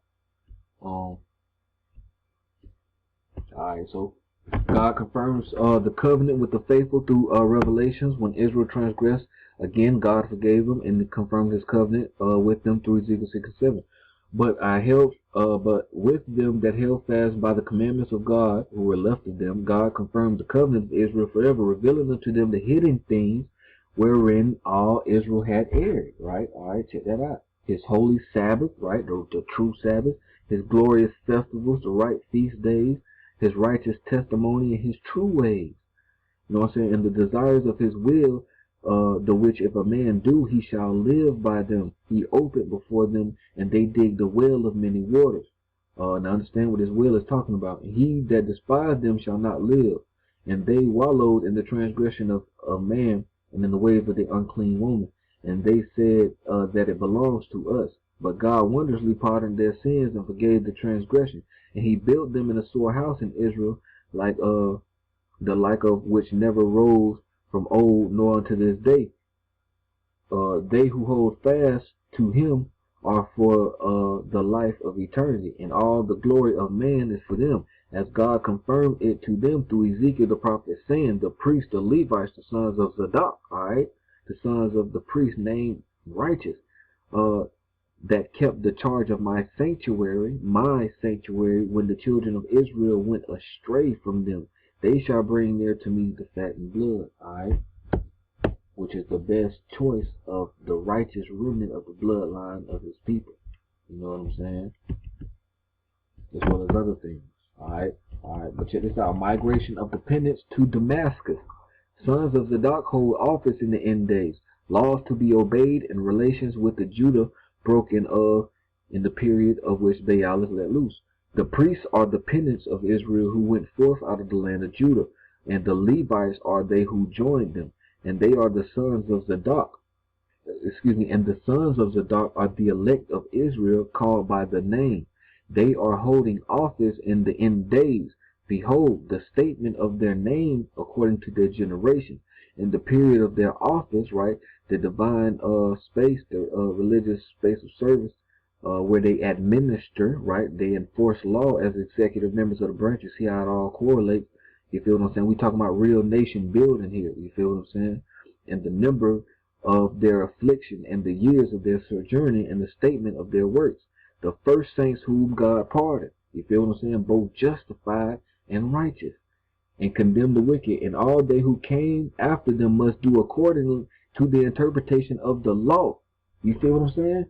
All these people who come after the sons of Zadok must do according to the interpretation of their law, their interpretation of the law, because these are the sons who was given the divine decree and ordinance to rewrite the law. You feel what I'm saying? That's it, in which the forefathers were instructed unto the consummation of the period of these years, in accordance with the covenant which God established with the forefathers in order to pardon their sins. So shall God make atonement for them. Pay attention. And on the consummation period of the number of these years shall they no more join themselves into the house of Judah, but shall everyone stand up against his net. The wall shall have been built, the boundary been far removed, and during these years Baal shall be let loose against Israel, as God spake through the prophet Isaiah, and the son of Amos, saying, Fear in the pit, and the snare is upon thee, O inhabitant of the land. This means the three nets of Baal, concerning which Levi the son of Jacob, by which he caught Israel and directed their faces to three kinds of righteousness. The first is fornication, the second is wealth of wickedness, the third is pollution of the sanctuary. He that cometh up from this shall be caught by that, and he that escapeth from this shall be caught by that. Alright, so keep that up. Now, this right here is the sin of fornication. Divorce forbidden, right? So this right here give you a little bit of information, you know what I'm saying, on that, right? This right here give you a little bit of information on the sin of the pollution of the sanctuary. This is very important stuff, you know what I'm saying? So come check this out. Alright, now check this part out, right? Bear with me, fam. I know it's getting long. When the land was laid desolate, God would arise men who would restudy the law and go into exile into Damascus, and according to the precepts of the repentant ones shall walk the teacher of righteousness rose. Alright. During the period of destruction of the land, there arose those who removed the landmark. See, there we go again, and led Israel astray. And the land became desolate because they spake rebellion against the commandments of God through Moses, and also through his holy anointed one. And they prophesied lie to turn away Israel from God. But God remembered the covenant with the forefathers, and he raised up from Aaron, right, the sons of Zadok, men of understanding, and from Israel wise men, and he made them to hearken, and they digged the well. A well princes dig, you know what I'm saying? The nobles of the people delved it by the order of the lawgiver, right? By the order of the legislator, right? The administrators of the law. The well is the law. So when they did the well, they was creating the law. They was writing the true interpretations of the law. And they who digged it are dependents of Israel, which is the priests, right? The sons of Zadok, as we just read, who went forth out of the land of Judah and sojourned into Damascus. All of whom God called princes, right? Prince is a ruler of principality. You know what I'm saying? They called the priests princes at times. You know what I'm saying? Because they are just that. They're rulers of principalities. For they sought him, and his glory was not turned back in the mouth of one of them. And the lawgiver is he who studies the law. And the regard, in regard to whom Isaiah said he will bring forth an instrument for his work. And the nobles of the people are those who came to dig the well by the precepts in which the lawgiver ordained, right? So the people who come in to dig the well, which is the law, the people who come to rewrite the true interpretation of the law, are doing so by the precepts in which the lawgiver ordained. The lawgiver, the order of the lawgiver, is the one who restudies the law, which is dependents of Israel, right? The sons of Zadok, who separated themselves at Damascus. Okay. by the precepts in which the lawgiver ordained that they shall walk throughout the full period of wickedness, and save them they should get nothing until there arises a teacher of righteousness in the end day. So they supposed to separate themselves and live by this true interpretation until the true Messiah comes and get them and brings them back into the land. You feel what I'm saying? So that's important. Okay. Conditions under which they can act as priests in the sanctuary. So this gives you the law. You know what I'm saying? Into which the conditions of which a priest can stand and hold office. You know what I'm saying? In the camp, and in the sanctuary. The law is binding and loosing. Okay. It says, and if they settle in camps according to the order of the land, and take wives and beget children, they shall walk according to the law, and according to the judgments of the ordinance, according to the order of the law, as he spake between man and his wife, and between father and his son. Alright, very important, the binding of the law. Remember, the Messiah come to bind us back into our fig tree, our branch, which is our ecclesiastical law, our Mosaic law that gives us the divine right to the promised land and self-governance. That's why it's important, man. You know what I'm saying? You know what I'm saying? We're gonna keep going though. We're gonna keep going. So, threaten judgment on those who rejected the statutes. Okay, bam. Alright, here we got Zechariah the prophet. We're using Zechariah. Okay, let's see what else we want. Alright, real quick, it say at the foundation of the Zadokite party and its expectations, the law, the prophets, and the Messiah. When the two houses of Israel separated, Ephraim departed from Judah. All who proved faithless were delivered to the sword, and those who held fast escaped into the land of the north.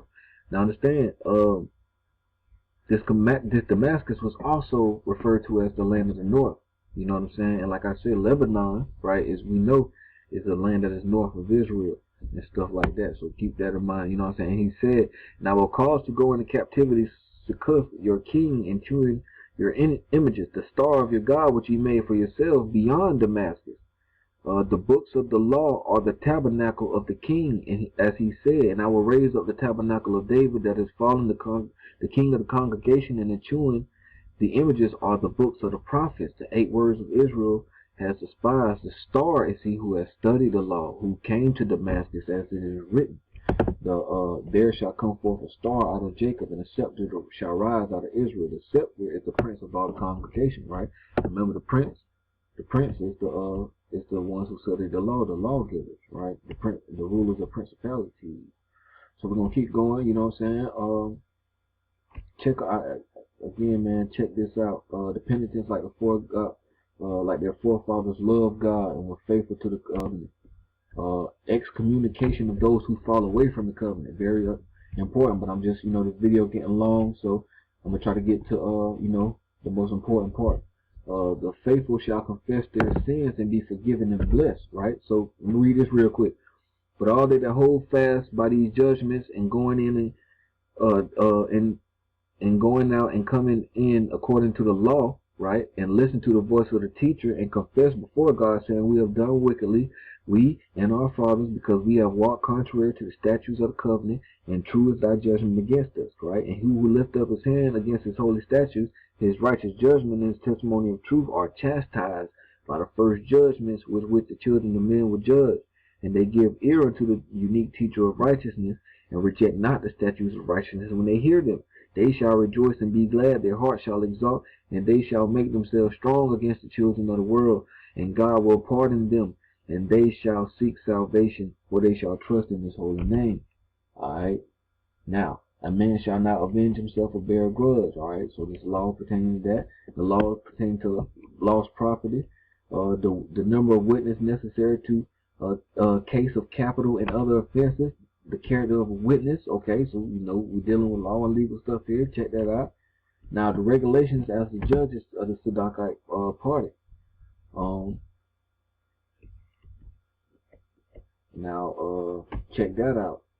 Now you got the Levitical laws to bathing. You got the laws regarding the Sabbath. The laws as to unclean garbage. You feel what I'm saying? The laws regarding more laws regarding the Sabbath. Check this out. Laws regarding uncleanliness.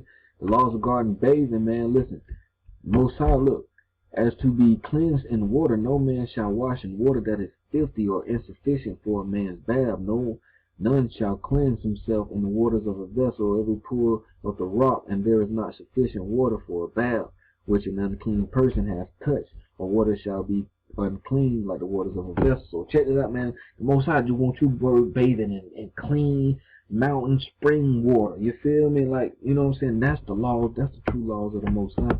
You know what I'm saying? Pertaining to cleanliness and stuff like that. Man, when you understand what these Zadokite priests are really writing, man, you really wisdom. You know what I'm saying? You really understand the wisdom of the law. So look, the law as to the Sabbath, the law as to intercourse with the Gentiles, the law as to unclean foods and causes of uncleanliness. Now, this is important. It say, no man shall make himself abominable with any living creature or any creeping thing by eating of them. So the source of the doc telling you straight up to be vegan and vegetarian, keep you a natural, healthy diet, because they keeping the law from the beginning. Right, we real Adamites, you know what I'm saying? Like, when I be eating food, you know what I'm saying? When I be eating fruits and vegetables and stuff like that, man, I call it Adam food, man, because Adam means Adam, of the ground. You know, this food that comes from the ground, that's Adam food, you know what I'm saying? So the priest, knowing the true way of the Most High and the connectivity of the plane as Adam to have dominion, with all the things that come out of the ground, they know that they need to replenish their temples with the food that grow from the same source. You feel what I'm saying? Come from the ground. So he say, or defilement of bees or any living creature that moveth in the water, nor shall fish be eaten unless they were split alive and the blood was shed. See, now that's a stipulation. Now that's beautiful, you know what I'm saying, too. For people who, you know what I'm saying, who might have a hard time, because you can, the doc gave you the stipulation that you can eat fish. It has to be split alive and the blood has to be shed. Then it is clean for you to eat. But other than that, try to keep your diet as natural, or your liberty. Let me not say diet. Your liberty as natural as possible. That's what the true priest, the true way of the Most High was, to keep a natural diet. So when we separate ourselves, get our tribal land, bring our lands together and stuff like that, start purchasing land, claiming land, doing stuff like that, growing our own food, separating and eating and keeping the true Sabbath and doing those things, you see why this can become very important. You feel what I'm saying? Because, like I say, let's keep going.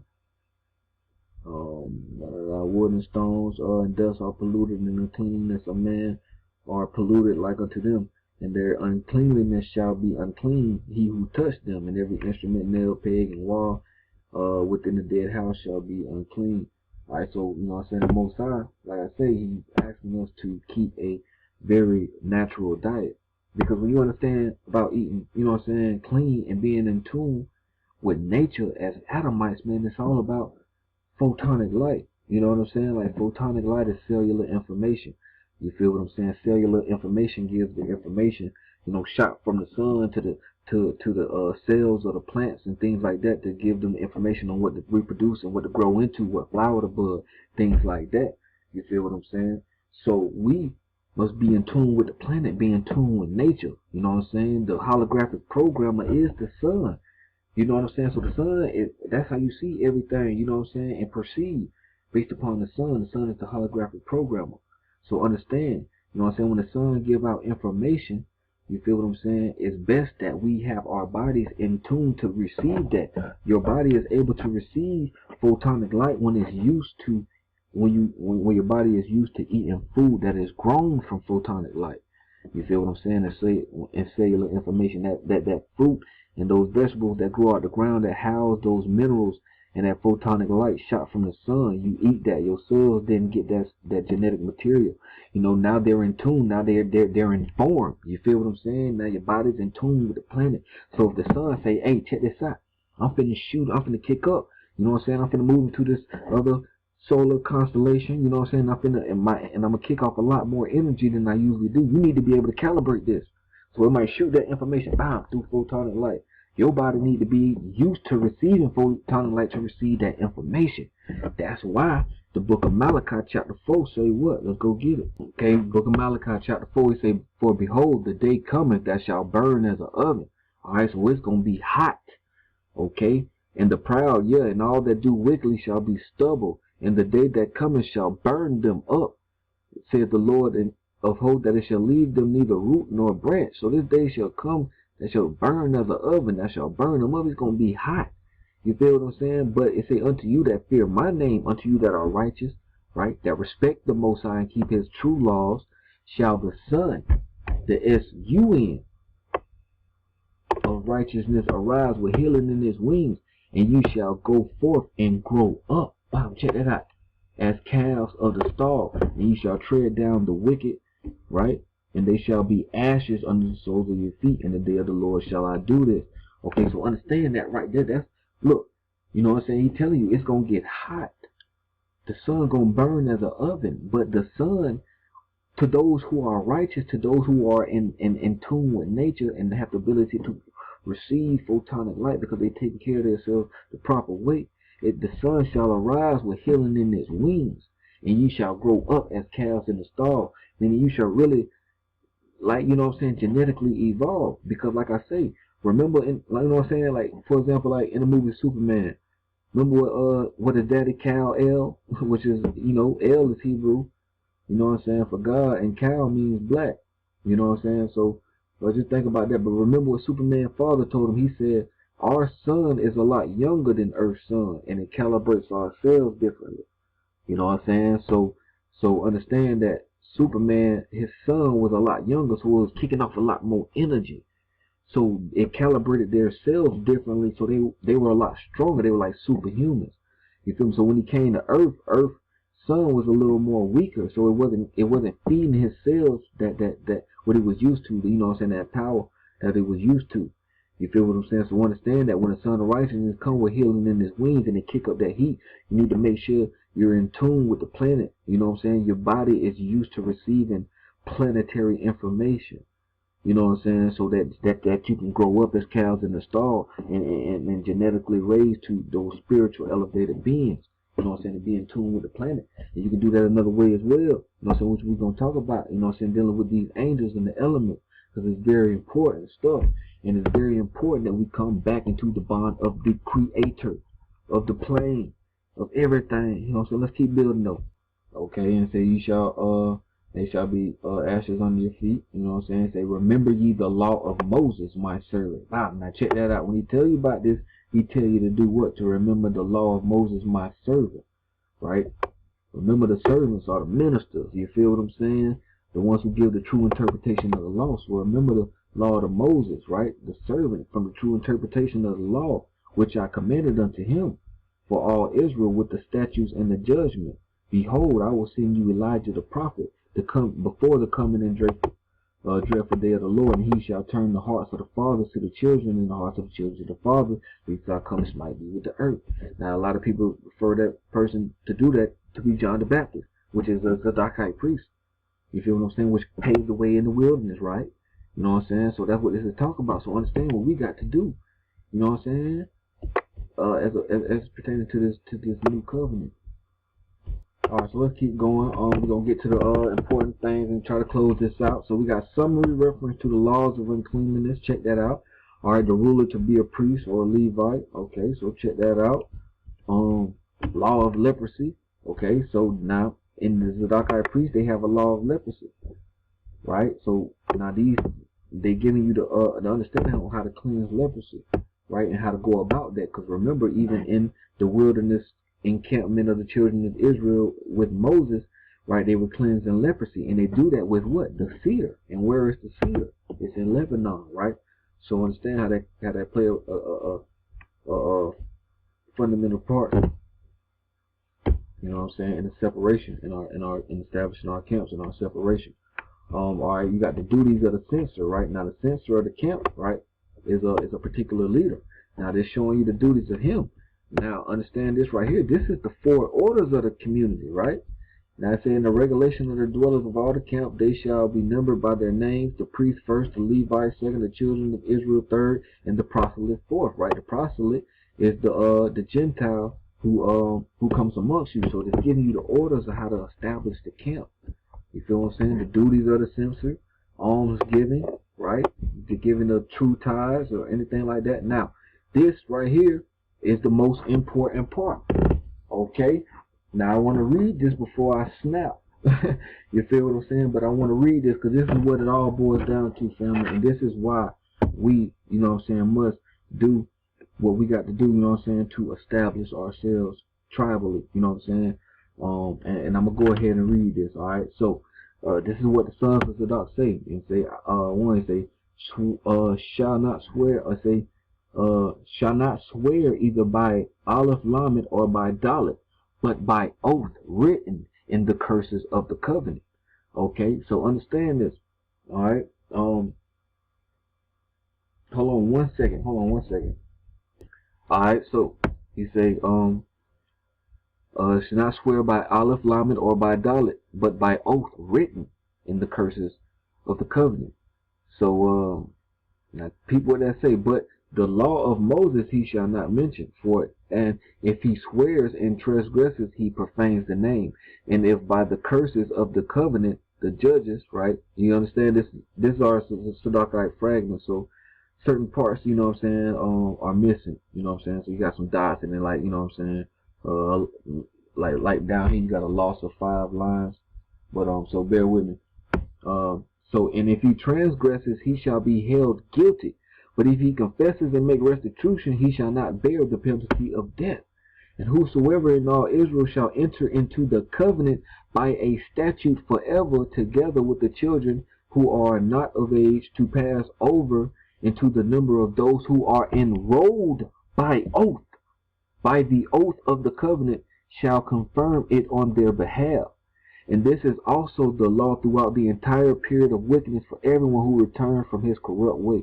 On the day when he speaks with the censor of which is, you know what I'm saying, which is a particular leader of the camp of the many, they shall enroll him by the oath of the covenant that Moses established with Israel, the covenant to return to the law of Moses with all his heart and with his work, with all his soul, and as regards to that there is to be found done by them. And no man shall make known to him the laws until he stand before the censor, who shall search out concerning him, right? So basically like an interview, you know what I'm saying, when he examines him. And when he imposes it upon him to return to the law of Moses with all his heart and his soul of him, and everything that was revealed to the law with the regard to a suit in him, the censor shall command him unto, they see get some skill, you know, say unto, you know what I'm saying, killed him, and then the madman, and then all loss of 5 lines. There will be a loss of some lines on this part.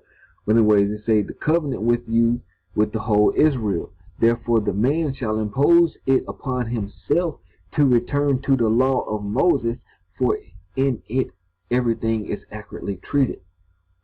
See, there you go right there, family. That's why it's important to, you know what I'm saying, try to set up some type of tribal establishment. Now listen, if there is other ways to do it, then by all means do it. You feel what I'm saying? But let us let us catch this wave. You feel what I'm saying? Let us establish this tribe, because what we got to do is enroll ourselves. Because look, we talking about enrollment, man. We talking about camps. These people are talking about written oaths coming into the tribe. Enrollment by written oath. Do you understand that? That's an affidavit. You feel what I'm saying? An affidavit is a written declaration upon an oath. You feel what I'm saying? He has stated an oath. You feel what I'm saying? Cause like the Most High say, many people come with their mouth, Lord, Lord. It's easy to say you keeping them laws by mouth, but bringing yourself into the bond of the covenant, you know, just as the laws was written. You feel what I'm saying? By oath, enrollment. We talking about enrollment. This document. Let me show you something. Look, this document is talking about registry, man. They shall not be hard. The excommunication of those who fall away from the new covenant. It says they shall not be reckoned in the assembly of the people, right, which is the tribal gathering, and in its register they shall not be written. We're talking about a registry. We know what a registry is. That's the censor, right? That's the people. That's the tribe. You feel? That's the enrollment.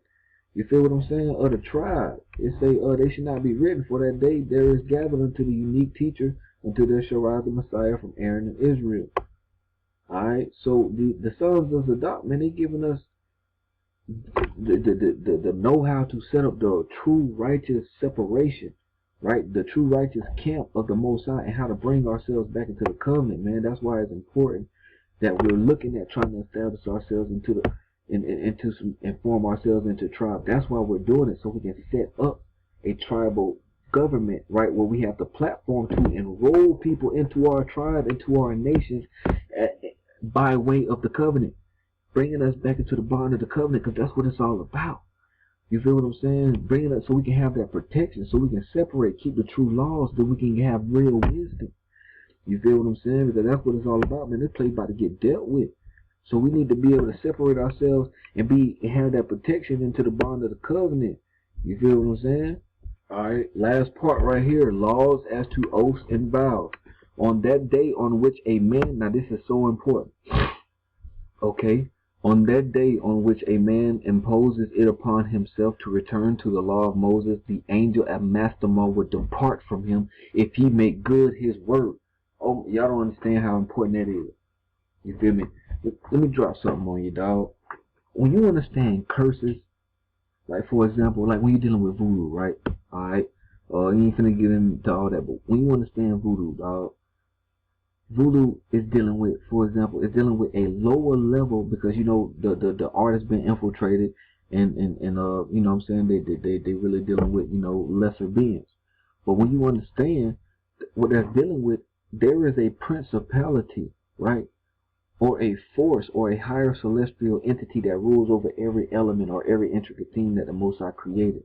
You feel what I'm saying? Like there's an angel over the element of air, right? One over the element of fire, right? One over trees, plants, animals. Every little consciousness, you know what I'm saying, has a higher principality that rules over it. That's how the Most High, like the angels, they minister to him, right? The angels, right? Also the what? You know, the celestial bodies, right? You know what I'm saying? So understand that. So when you're dealing with certain things like voodoo, right, you're dealing with curses, right, you're dealing with people making sacrifices to the principality or the angel that rules over a certain element, so that angel can work on their behalf and work against someone that they're trying to curse, right? You feel what I'm saying? So they making sacrifices, right, which is a covenant, right? When you look at the word covenant in the Hebrew, bereith, it deals with, right, a cut in the flesh. You know what I'm saying? Or just an exchange, something for something, right? When you're making sacrifices, you get you something for something. You feel what I'm saying? You sacrificing something for something. You feel what I'm saying? So when these people be doing voodoo and stuff like that, they sacrificing and doing all this stuff, you know, these little rituals to these principalities that rule over these elements, right? Whether they be lower or higher. You know what I'm saying? And to get that entity to work on their behalf and do something for them. Now, when you understand the Most High is the ruler of all the elements, right? I mean, excuse me, of all the angels. He created all the angels to minister unto him, to do his work, right? So you know what I'm saying? So when you are disconnected from the bond of the covenant, you are cursed, right? Which means that every angel that rules over every power, or every element and every integral thing is now working against you. That's why if it ain't one thing, it's another for us. You feel what I'm saying? Nigga always going through something. It's always something. It's always, no matter how far ahead you plan, how far ahead you pay up your bills, you get everything straight, but your car go mess up.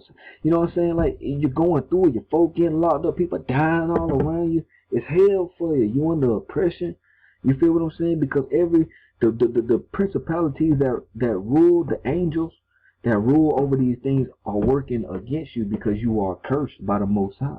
You feel what I'm saying? So that's why it's important to bring yourself back into the bond of the covenant, so you can have his angels therefore working on your behalf. You feel what I'm saying? Not cursing you, but working with you, because that's how powerful you is. Understanding that's when you get the righteous elements. You know what I'm saying? The righteous angels are now in accordance to you. They minister unto you now. You feel what I'm saying? So now the dominion of that element is in your hand. You really become Adam. That's who Adam is. He has dominion over things that come out the ground, the plane, the atmosphere, the earth. You the God on the land when you are in the bond of the covenant, because the Creator, his angels are working in accordance with you. You in tune. Why you think Joseph had the celestial bodies bowing before him? You feel me? The sun, the stars, and the moon, he had them bowing before him, and they was giving him audiences. They was giving him the signs of the time, because Joseph Did I say Joseph? I meant Joseph. I think I did. But anyway, but Joseph was in tune with the Most High. You know what I'm saying? He was righteous amongst the Most High. So the Most High gave him that dominion, right?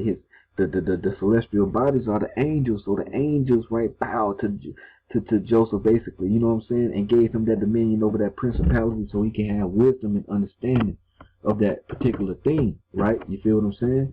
So understand that, dog. Cause one thing we can say, fam, people worried about what we ain't got tanks in this and how we gonna fight and come up. But listen, one thing these motherfuckers, these oppressors better be worried about is nature.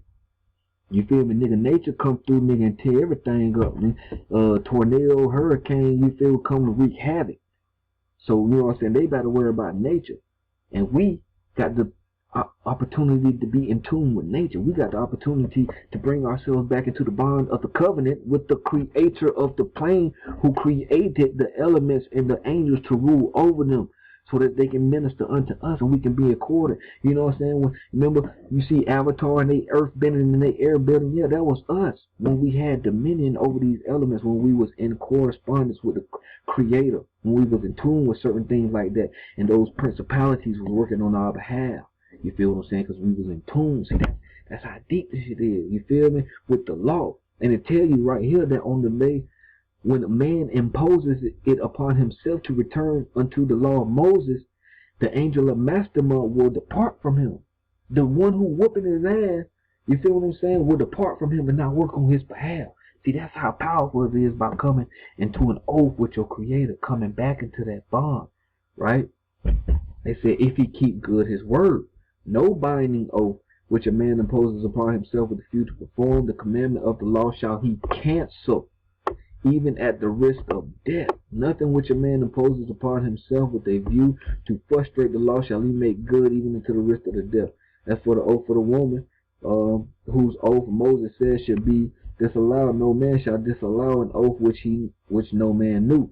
It is to be confirmed, and whether it is disallowed or the transgressions, or anything for the altar under consummation. Did I read that right? Hold on.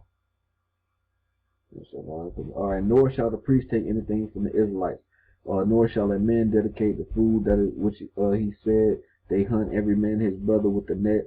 No shall. Okay, you see, you know what I'm saying, but you see the meat though. The fact that the sons of Zadok are telling us how the angels, right? Now this is getting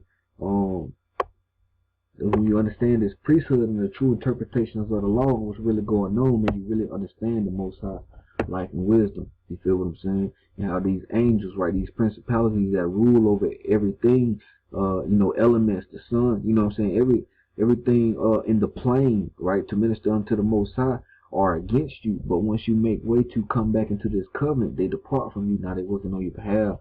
Now you rise up.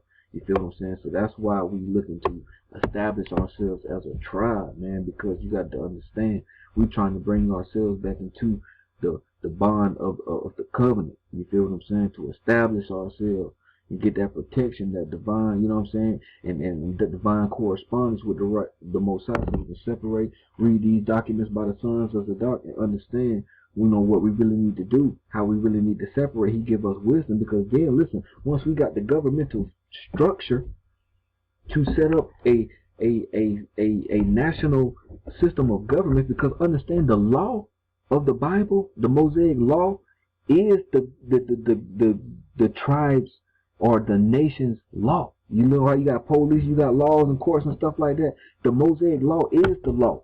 That's why when you broke the law, you was put to death. You were sentenced. You feel what I'm saying?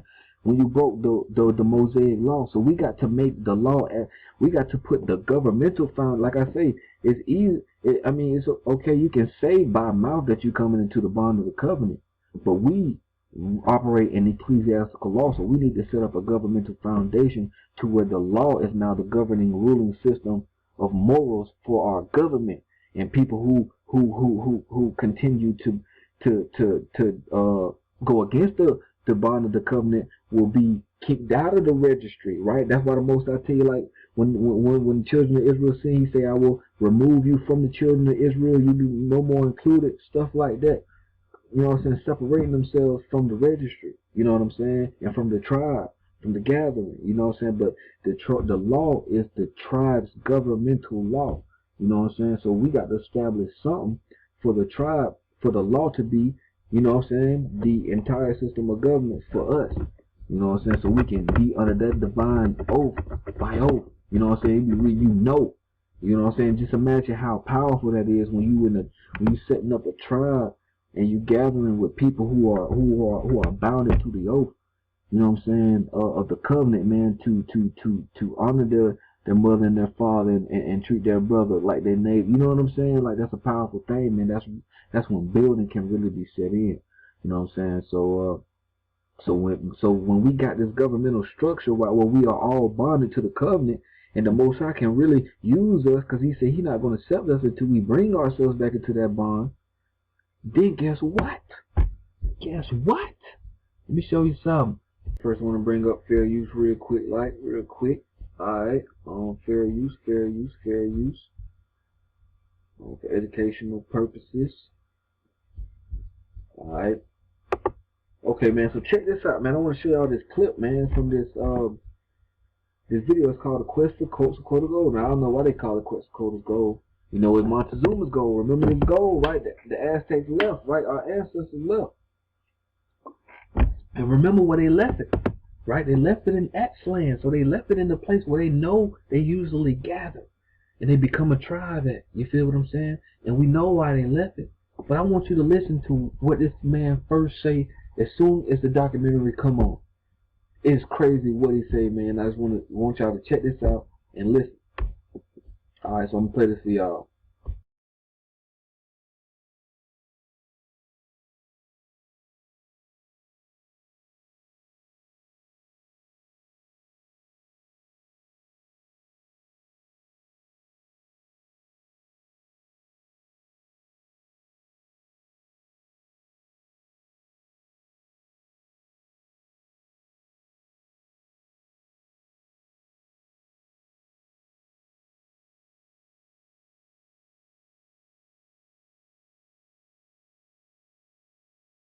Has it that one of the world's greatest lost treasures is hidden away in one of these white mountains.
Legend has it that one of the world's greatest lost treasures is hidden away in one of these white mountains, hidden from men's eyes until the day when the chosen ones, as spelled out in the prophecy, will find and recover the treasure from its hiding place, to be used to finance the American Indians' uprising that will purge the evil Gentiles from this, the promised land. Day when the chosen ones, as spelled out in the prophecy, will find and recover the treasure from its hiding place, to be used to finance the American Indians' uprising that will purge the evil Gentiles from this, the promised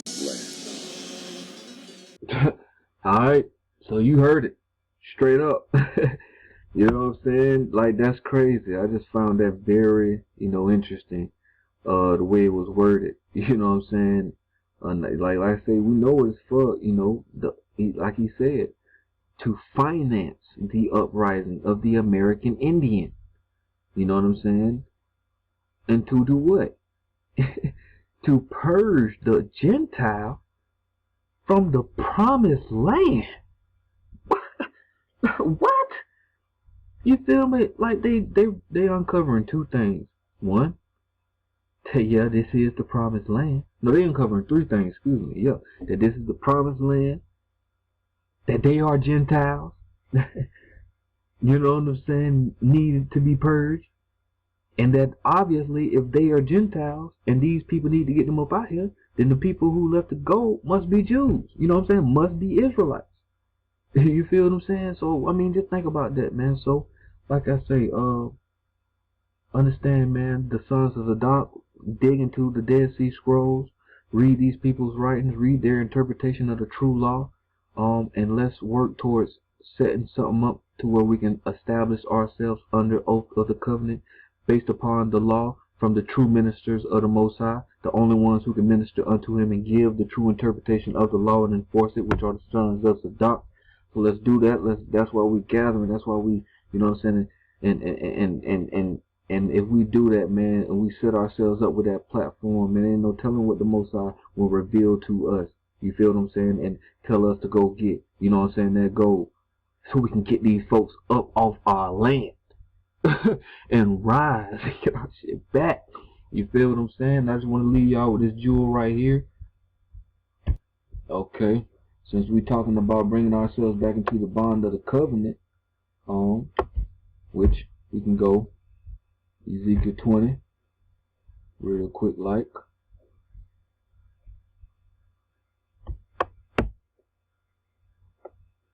Let's go Ezekiel 20. Let me find it for you real fast. Okay, so he tells us, right, in the wilderness, right, when we separate, I will cause you to pass under the rod. Okay, we know rod is what? We went over it a couple of times. Rod is ecclesiastical law, right? Rod is canon, is ecclesiastical law. Oh, excuse me. They say, and I will bring you into the bond of the covenant.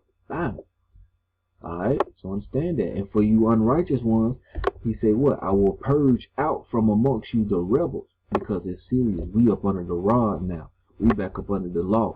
You feel what I'm saying? So it's going to be real. You know what I'm saying? And them that transgress against me. So, he tells us that he's going to bring us up under the rod, up under ecclesiastical law, and then to the bond of the covenant. Now, it's crazy because when you go to Ecclesiasticus, right, chapter 1, and we go to verse 9, and we understand the way our folks those previously exited their captivities, what they have done, where they have gathered, what they have gathered amongst, what they did, the new interpretations of the law they came with, the righteous teachings, the going back of the old way. And it's crazy because when we go to Ecclesiasticus, we talking about us being established back into the bond of the covenant with ecclesiastical law. Check out what it says. It said the thing that have done, it said the thing that have been is that which shall be, and that which is done is that which shall be done, and there is no new thing under the sun. Is there anything whereof it was said, see, this is new? It had already been of old, which was before us. So I find it funny in Ecclesiasticus, it's telling us that which was done is that which shall be done. You feel what I'm saying? There was nothing new under the sun. The way our folks disconnected from ecclesiastical law and the way they binded themselves in, we got to pay attention to that, because it's the same. And it's the same for us in this exodus we about to make out of the same Babylonian, Egyptian, you know what I'm saying, Assyrian captivity. So let's do that, man. Let's gather together in the way of the true righteous interpretations of the law and establish ourselves back into the bond of the covenant. You know what I'm saying? So I just want to leave y'all with that. Much peace and love and blessings. Shalom, family.